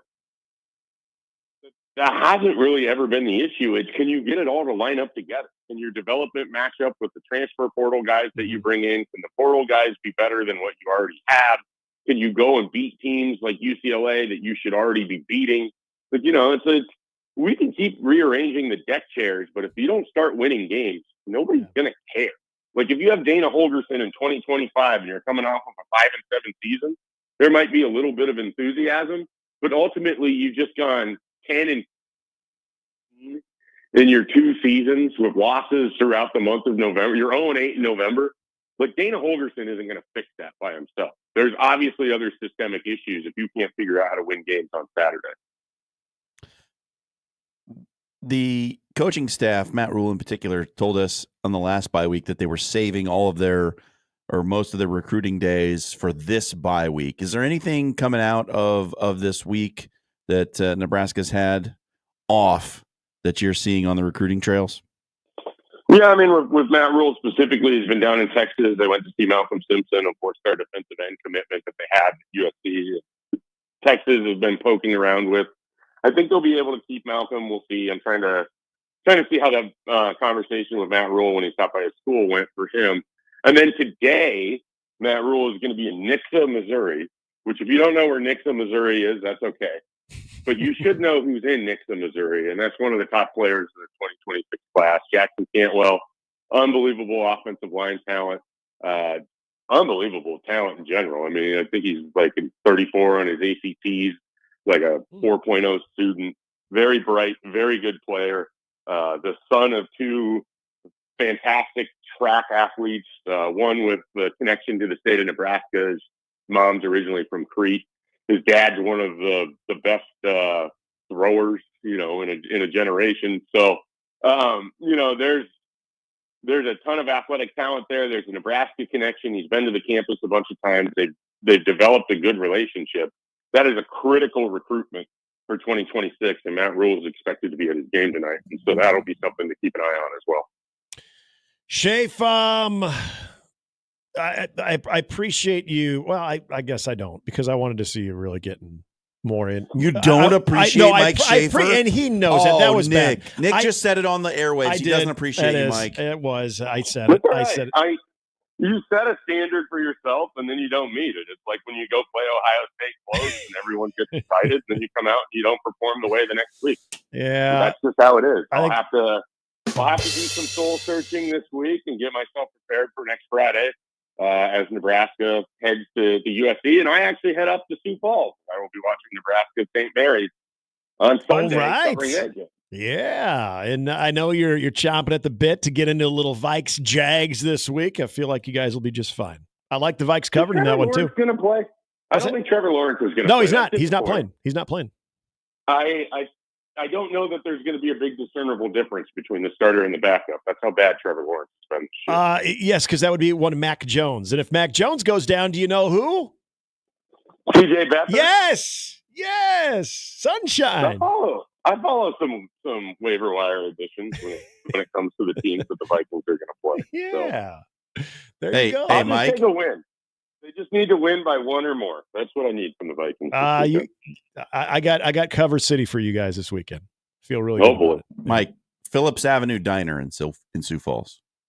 Oh, Phillips Avenue Diner. I think I went there last year. It's a little downtown diner, right? Yep. Great breakfast. Looks like an old, kind of like an old school diner. It's like a 50s drive-in kind of thing. Yes. Yeah. Nice. Yep. I had it last year. It was fantastic. Yep. Shafe, enjoy the bye week, my friend. We'll talk to you next week. All right, guys. Have a good one. Thanks for having me on. Have a great weekend. Mike Schaefer, Husker 24/7 Sports. Yeah, Jimmy remembers this too. I mean, we didn't really have to say much. In fact, I think maybe between Gary and I, there was only 2 questions. Schaefer was on one. And so everybody assumed he was on one before the UCLA game, that he would be on even more of one. And that was more tempered, but that's okay. That's okay. A bye week. What more can you really say that hasn't been said the 48 hours, 72 hours after that game against UCLA? Boy. This was something that was brought up. A lot of things that I wish we didn't have to say. I know. Greg said this in the stream. He said, over the last 10 years, Nebraska has been the team that the opposing team uses as their, quote, get right game. This time we need another team to be our get right game for once. My response was simply, wasn't that supposed to be UCLA? Yeah, it certainly was. That was supposed to be the one. That was the one where, well, we're going to get bowl eligible for this one, and then we'll see what happens. And against my better judgment, this time last week, John, I felt very confident that was going to happen. Oh, I think everybody did. Yeah. Coming off the way that they played against Ohio State, how could you not? Like, coming back home, you hadn't been home for almost a month. Honestly, you would have been insane not to. Yeah. You just would have been being excessively negative for no reason. Coming up, we're going to talk to Matt Virzel. We'll get his thoughts on what he saw, life, everything in between. Virz joins us as we continue here, hour 4 on 1620 The Zone.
It is that time on a Friday. Matt Verzel joining us here on the 42-degree hotline. Good morning, Verz. How are you?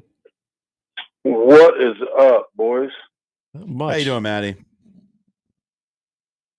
Who's that? That's Shriner. The guy that Hey, Shriner. Yeah, you Nobody calls me Matty except my mom, so I didn't know who that was. Well, you could have done something about it. You could have done something about it tonight for high school football, but you couldn't. Someone's got businesses to run. Yeah. So unfortunately, I couldn't help out. Likely story. I wanted to say, Verz, is this the busy time for you? But isn't every day, every week the busy time for you guys? This time of year is pretty good. People are kind of settling into rhythm. You know, we got home game. Scott's got a home game tonight, so we'll be full at 4. And there were some folks from Waverly that wanted to come in, but we had to tell them it's probably not your best bet at 4:30 to bring 20 Waverly folks in. So they just don't know. Yep. Verz, let's just put the as they say, I believe this is a Midwestern thing. Let's just lay the skunk on the table. What was that last Saturday against UCLA? What the hell? I mean, here's the thing.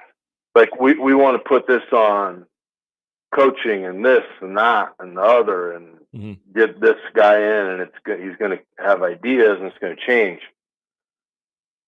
Until the players hate losing more than they love winning, it doesn't matter. I can't reiterate that to you enough. It doesn't bother. Like, I hate to sound that way, but in that game, in that instance, that wasn't a team that was trying to fight to get to a bowl game. That wasn't a team that was fighting to play, the last 4 games for the senior class that's there. It wasn't. And you can't tell me it was. The coach can only get you so far. I tell kids this all the time. I can get you to the point of execution. You have to go execute. Yep. It does not matter how excited I am to play, because I can't play. If I tried to play, they would arrest me. So this is on you. You have to go and you have to take ownership. I've begged for an alpha male. Who is the alpha? Who is the alpha? I'll give it even better. Who is the alpha and the omega? Who is the beginning and the end up there? Mm-hmm. And nobody's ever been able to tell me. So you can say it's coaching, you can say it's play calling, you can say it's this, that, the other. Until it bothers them more to lose than they love to win, it's irrelevant. You got to go play the game. You got to take ownership of it. And I'm not saying I need to stand at a microphone after a game in a post-game conference and tell me what happened and, oh my God, we can't believe it. Well, it's what happened. We've seen it too many times. You can't rely on the coaches to do it for you. You have to go do it yourself. It's a man's game. Go be a man. So in that situation, Matt, do you think that it is more that the culture has too many artifacts from the past and hasn't been reset, or they haven't recruited the right type of players to do that?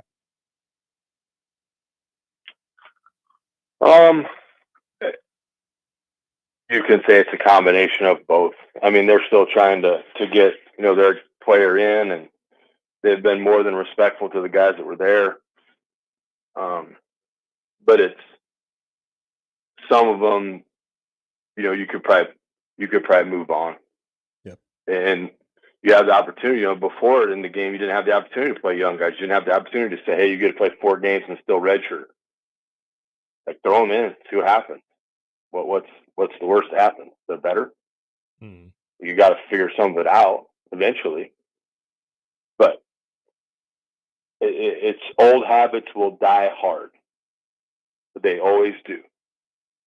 And, I mean, you even look at me. I was a fat ass for a long time. But until it mattered more to me to lose weight and probably try to stick around for my nephews and my family, then I had to make changes. Until it changes in your mind, I don't care who's been there. I don't care who's delivering the message. Players play the game. No scheme, no play. No defense has ever been called to be like, man, this is really going to suck. I'm going to call this and it's going to be terrible. But we're scared to hold people accountable, and we want to, the vocal idiot majority is out in full force. Oh, this isn't the guy. We got to fire him and fire this and fire that. You got to find players that hate to lose. And they don't have to be 5 stars. And they don't have to be 4 stars. They just got to be football players. But it seems like people don't want to hear that from the coach. They don't want the coach to say, well, we had a good plan and the players screwed it up. They want and the coaches, like, they put it all on themselves. This is on me. This is my fault. I didn't prepare them properly. Like, but at some point it does become about players. I don't think it becomes about players. I think it becomes about effort. Did you exhaust everything you had in the week of preparation? Tell me the last time somebody's thrown up at a practice where you've worked so hard that you've thrown up. Mm-hmm. Right? Tell me the last time that somebody's just sick and tired of being sick and tired and they got in a fight. Tell me some grandiose vision of leadership that somebody gave in there. Hey, I called that guy the P word because I think he's a P word. I challenged his manhood. What do you do? I don't know. We didn't do anything about it. Walked away. Like, it's the game is awesome because it's the only game in life. It's the only game you play where everybody's got to be on the same page for you to succeed. You can't have one. You can't have one person. So if I'm a leader of that organization as a player, I'm looking at somebody that's kind of half-assed in practice or brother-in-law in drills. I have to go call him out. Mm-hmm. You both have stories. You've heard from XYZ running across the field, chewing somebody's ass that wasn't even in their group or their drill. Mm-hmm. When's the last time you heard it? Yeah. Players got to run the organization. The adults there are just to give you the guidance to do it. Hey, this will work if you do it. And you get organizations that believe in it, and they go execute it, and the players have wanted to take over it, and sometimes you're fortunate enough where you can bring your own players in. They already know what to do. Sometimes you're like we are, and we got to figure those guys out. We got to find those guys. You got to find alphas. You'll find dudes that don't care about Instagram and Twitter and followers and all that. They just want to go out and whoop ass. Been asking for 7 years now. Still just need some dudes. Just need some dudes that like beating ass. That's it. Yep. Yeah. Vers, it's been interesting this week with 2 new additions to the staff, and I think it's all speculation of exactly what their role is going to be. But as we are talking about the temperature of this locker room and the player itself, maybe it's hard to anticipate how that addition will impact them both mentally and physically. But I'm curious about the mental part of this team. I have been for years now. If you're in that situation and you never really had to deal with anything where someone's brought in with 3 games to go, some people could consider it maybe a desperation move or just hey, I'm doing everything in my power to try to find something that's going to work. How do you think that goes over with the team when you do introduce, especially on the offensive side, like a Dana Holgerson, you introduced a new element to your offense, regardless of what his overall input's going to be for these 3 games? It's an interesting one to me because I know there's components or elements of the air raid that involve running the football, but this is the Big Ten, man. This is Nebraska. Like, in your area, you can go find big-ass athletic kids. They may not be the size you need them when they're in high school, but you can bring them in, and I trust the strength coach because he's done a good job of reshaping bodies, and you build them back up, and you change them into an ass kicker. But that to me is more of a chuck it around the field type of offense. So I'll be interested to see what they do in the off week and the things they work on and the things they come up with. But I think what you're seeing, and maybe the reason why we don't get the best of execution, is the kids maybe aren't in full agreement on how things are being prepared or how things are being called. Yep, I think you nailed it. You'll see what the you'll see what the dynamic is. I don't know the dynamic, but you'll see what it is. If it's, fresh and new and it looks crisp, and because we're supposed to have played this physical style and we don't get the physical style, and then we're supposed to be up tempo, and we saunter to the line of scrimmage and we don't play fast. It's like I said, you got to have a sense of urgency, and you have to hate losing more than you love winning. Does this at all? It's a fact. Does this at all, Matt, tell you that they think that the best path to getting wins in these last 3 games is throwing the ball? Because we haven't seen, to me, the offensive line hasn't been good enough in the run game. So it looks like a team that the best way for them to win in the final 3 games and get to that bowl game and get the extra practices and all that stuff is to throw the ball. But to be good in the run game, you have to be given the opportunity to run it. Mm-hmm. Like, you had a great stretch in UCLA where you run, I think, six consecutive runs, which damn near was a record for the season, and it's going very well. Mm-hmm. And you can see the body language shift in everybody. And then, you instead of a 4 or 5 yard gain, you get a 2 yard gain, then you start chucking it all over the field. It's hard to play. It's hard to play when you have to gain more than 3 yards every play. Even, hey, I know this will be blasphemous to your listeners. You can go back and look at this. 94, 95, 97. They had run plays that gained 0 or negative yards. That happened. That's reality. But guess what got called again? The run play. Yep. Until the defense became so uneasy, then the play action pass play came into play. Right? But we lost yards. We did. It's a fact. I know people don't believe that, but we did. You can't put guys in a spot where it's like, hey, if you don't get 4 yards, we're pulling the plug on this, because then they know you don't trust them. Mm-hmm. So it's the combination of a lot of things, and just we are where we are. And I'm happy I'm not Matt Rule, and I don't have to make a whole bunch of tough decisions. But in my little pea brain, I've got a lot of decisions that I would make, and I know what I would make for this next game. But I ain't the head coach of dear old Nebraska U. Can you tell us what those decisions would be? No. Okay. Fair enough. Verz, always appreciate you, my man. Have a great weekend. We will do this again next week. Sounds good, boys. Thanks, Matt. That's Matt Verzel. I said this to Gary, and I remember getting a reaction out of him of either, huh? What the hell are you talking about? Or, wow. This, if that's true, that's sad. Okay, so Verz brought up that sequence where Nebraska ran it. It was like 5 or 6 plays in a row. If you remember when that sequence took place, it was after the pick 6. And I think the least amount of yards they gained were 4. They had a couple. One went for 11. One, I think, went for 14. But the least amount of yards they gained was 4. They get to 3rd and 5, which ended up being 4 down territory. Pass on 3rd and 5, pass on 4th. Obviously don't complete either one of them. So I was led to believe, and this is, Verz calls himself, or says he has the pea brain mind. This is my pea brain mind. And I couldn't believe I was thinking this, but the fact that something that they were doing, running consecutive running plays, and they were actually working, and then on 3rd and 5, just abandoning that, even knowing that you basically had 2 downs to run for 5 yards, and the least amount that they'd gotten in that drive was 4 yards.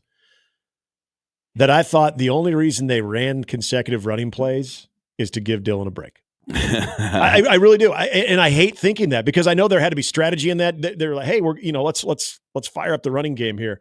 But honestly, because they didn't run the ball on 3rd and 5, is that I honestly think that they did that because Dylan at that moment was swimming in it. He just threw a pick 6. You just wanted to allow him to hand the ball off a few times. Yeah. And relax or whatever. And to me, if that was the only reason you did that, that's a major problem. That's a huge problem because regardless of the reason you did it, it was working. And then you just, we're good. And Verz has beaten that drum for a while, and I think he's right because I don't think you're far off, John, of saying this team doesn't run block as well as it pass blocks. I agree with that, but I also agree with Verz's sentiment of, well, let's find out by giving them ample opportunities, like that little sequence right there where they get something going a little bit. All of a sudden, you're like, hey. Maybe doing tempo with some consecutive running plays. Give them the steak and see if they chew or choke. Yeah. Doing it in several occasions of the game, not just in where we could all point to that one moment they did it because it was the only time they did it. Yep. That's a problem in my opinion. Well, I mean, and I know like early on in the season, I was not hearing the criticism of Marcus Satterfield personally. Not that I wasn't hearing it, I wasn't listening to it. Because I felt like last season was such an outlier with, the situation at quarterback and the injuries and the way they had to run. I just like, that is a lost offensive season. I'm not taking that into account. But there are a lot of things that have shown up this year, just from a play calling standpoint, that I don't like. And like everybody talks about, goal line fade. I hate that. Mm-hmm. But nobody ever says why they hate it so much. Like there's hard data that shows, look, the goal line fade route has about a 13% success rate. Mm-hmm. 13%. Like it's a bad play. Yeah. It's a play that you should not call. And I don't know that Marcus Satterfield has ever seen a goal line fade that he won't call. Right? Like there's no situation where he's not like, well, first down, we got to do goal line fade. Yep. Then we'll worry about second down. Like it's a bad strategy overall. I don't like it. And when you see that consistently and it doesn't work and it doesn't work and it like, have you seen one goal line fade result in a touchdown this season? I can't remember one. No. Well, no. I like none spring to mind immediately. Like, oh, yep, good. That was a good play. Where Nair made a catch. Yeah, because I'm thinking of Nair's last touchdown, but I guess that wouldn't technically be a goal line fade necessarily. The last score that they had where he barely he stayed in bounds though, which was good progress. So it's things like that where you see that, and it's like you come out on first down, and you're like, okay, Nebraska needs to run the ball here. Mm-hmm. Well, that's a pass. Well, that's a sack. Like there are just things that you're starting to see where it's like, yeah. I don't know if this is good. I don't know if this is working. Mm-hmm. I don't think that whatever is happening, whether it's what Matt Rule has asked him to do, and he has decided that this is how they want to achieve that. Because I'm sure that Matt Rule is not telling him which plays to call. I'm pretty sure that that's not happening. Usually, the head coach sets a direction, an attitude of like, this is what I want our offense to be. You figure out which plays you need to call to make that happen, right? Mm-hmm. That's what being the play caller means. And I can't tell you, because I don't know, I'm not in the meeting rooms, I don't know if the vision is bad or if the execution of the vision is bad. But one of those two things stinks. It does.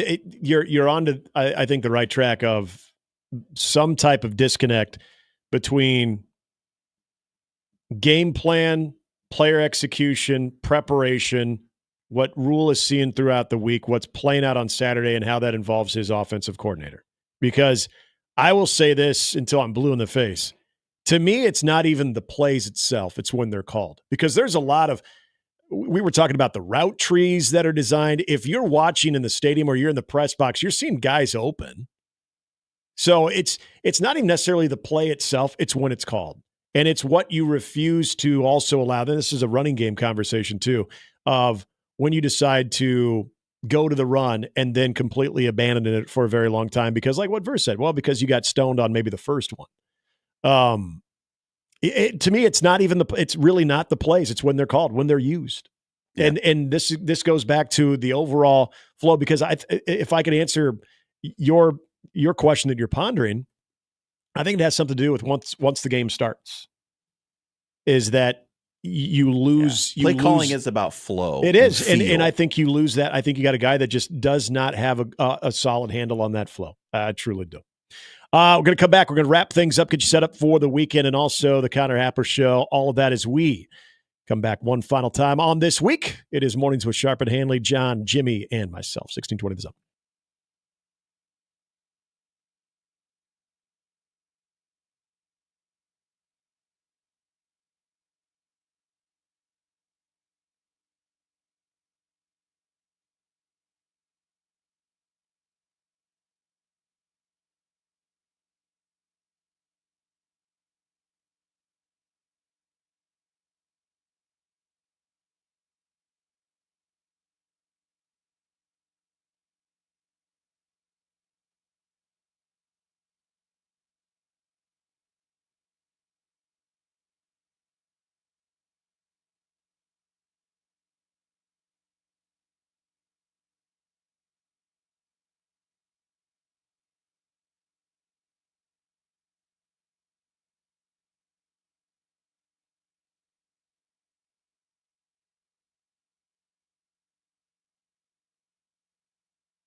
And this week's Zone Deal is for Ted and Wally's Ultra Premium Ice Cream. Ted and Wally's is located in the Old Market Inn in Benson. Ted and Wally's Ultra Premium Ice Cream is made from scratch with all natural ingredients, no additives or artificial flavoring. All ice cream is slow churned the old-fashioned way using rock salt and ice with low airflow for a homemade taste and texture that is hard to find and so delicious. The sweet deal, $50 vouchers to Ted and Wally's for only $25. You'll receive 5 $10 vouchers at half off on sale now at 1620thezone.com.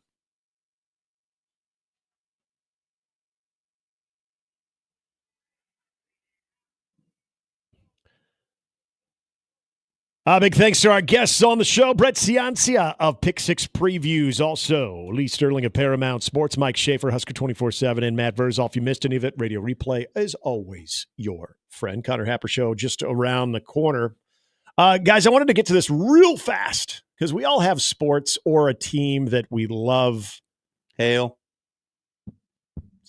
Stop what he said, I guess. But you like soccer a lot, too. I do, But yes. he supports those teams, too. Chelsea. Yes. Scored 8 goals yesterday. Jimmy, even though he doesn't admit it, he still loves his Cowboys. I wouldn't say love. They're in a very. They are Josh Peterson's Cowboys. I've given up on them doing anything for me. They need to win for Josh. Josh does not remember the last time they won the Super Bowl. So if there's any rallying cry in that, any heart in that franchise, win one for him. Your relationship status would be what? It's complicated? Would that be a good way to describe it? Oh, yeah. It's you can poke on Facebook. Okay. Yeah. We're gonna get to Mike here. Jimmy's just one in an moment. open relationship with the Cowboys. Yeah. I've found other things to do with my Sundays. Are any of you guys into Formula One? I'm not. Okay, I'm really not. I'm not. That's either. the other producer on that we were supposed to send to LA. I know. Nick Grimm is a big Formula One guy. So the Las Vegas Grand Prix is coming up, and apparently they have these ridiculous ticket packages. But there is one. I did see this. Yes, if you guys on your thing, if you guys were of a certain tax bracket, that'd be the best way to say it. That's nobody in the studio, right? But if you could afford that Jimmy Allen's going places. A ticket to go to the Las Vegas Grand Prix for $1 million. But I threw in an Aston Martin Vanquish. Also, it's like what, 370,000? Yeah. And you get a $20,000 food and beverage credit. Too much. A VIP table at Live Las Vegas. Nah. A concubine. $20,000 resort credit. Seats in whatever the Fontainebleau Race Club suite. Fontainebleau. I've been to the Fontainebleau in Miami. Okay. Well, you'd be in their race club suite for the entire weekend. So what package has the 98 Dodge Neon? And you get so this Aston Martin goes for $434,000. Okay, $434. My forgot to account for inflation. If I gave you a ticket package, maybe not even 100 or about 100, even a mil, but maybe like 500,000 for the sport that you love more than anything, and you got the red carpet treatment, including a high-end sports car, would you be interested? Well, Aston Martin is my favorite supercar brand, so you can entice me there. Okay, so $434,000 car right there. Might want to hang on to that one. Can I just take the money and go away? I mean, maybe you could just.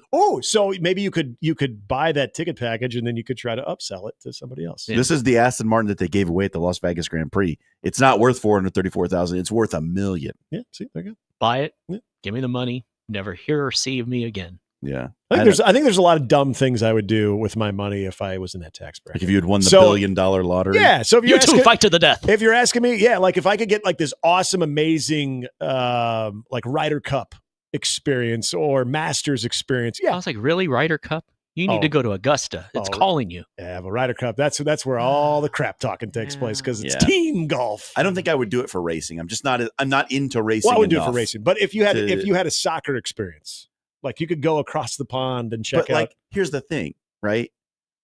Are you giving me an Aston Martin and an on-field experience at Chelsea where I get to hang out in the dressing room and and do all that stuff? I am. I mean, and a $20,000. If I had it like that, I might consider it, right? But and Jimmy, you wouldn't have to worry about paying $100 for a slice of pizza at Jerry's World. If I had it like that, I'd probably already own an Aston Martin anyway, and it wouldn't be that exciting. Is there a KU football game experience? Because you've kind of experienced everything having the position that you had there. So maybe KU football wouldn't do it, but Dallas in the Super Bowl, and you had some type of. Would you entertain something like that? Sure, something could grow out of my ass too while we're at it. No. Okay. Yeah. No, I would not. Okay. I think I would I think it'd be they for say an I'm exclusive pessimistic. golf I'm being thing. realistic here. But here's the thing: is like you can get a VIP experience, like flight and hotel and stuff included, at Chelsea for like $7,000. That's a better deal. But they're not throwing in an Aston Martin. You don't need a car. I like but his like experience. I said, if I had that money, I'd already have an Aston Martin. That's like, well, okay, that's fair. Let's take a quick call before we say goodbye for the weekend. Mike is on the 42-degree hotline. Hey, Mike, how are you? Hey, guys, great. First of all, man, I want you to know you guys have a great show. I look forward to it every day. I mean, honestly, you guys do a great job, so thanks. I appreciate it. Thank you, Mike. Just real quick, man. I know you're talking about just the difference between what's happening on offense and the calls. I think to me, it's a lack of accountability. I mean, to think that Rule gets up there every Monday, talks about how physical we want to be in the most. We want to rush the ball, and it's not happening. He just needs to hold whoever accountable. I mean, as a CEO of a company, you say what you want done, and if somebody doesn't do it, then you move out of the way, or you go in there and you start making the calls yourselves. And so I don't know. This new consultant guy we got in, he's more of a throw the ball around the field. Yeah. What I'm hoping that he does, I'm hoping that he gets to the point where he just says, hey, I can show you how to do better protection and how to do quick, safe passes. Mike, I'm right there with you. So, yep. Appreciate you guys. Thank you, Mike. Appreciate the call. Have a good weekend. Yeah, I'm right there with Mike as far as just some subtle observations that you can look at and say, hey, let's maybe try to lean into this, see what happens, and at least give it a shot. Stay with it, but we'll find out. It's a small kernel of hope. It is. John, appreciate you coming in, my man. Hey, thanks. It was John. fun. Yeah. Nice to see you again. We'll see you when we see you. Jimmy and I and Gary, we'll see you on Monday.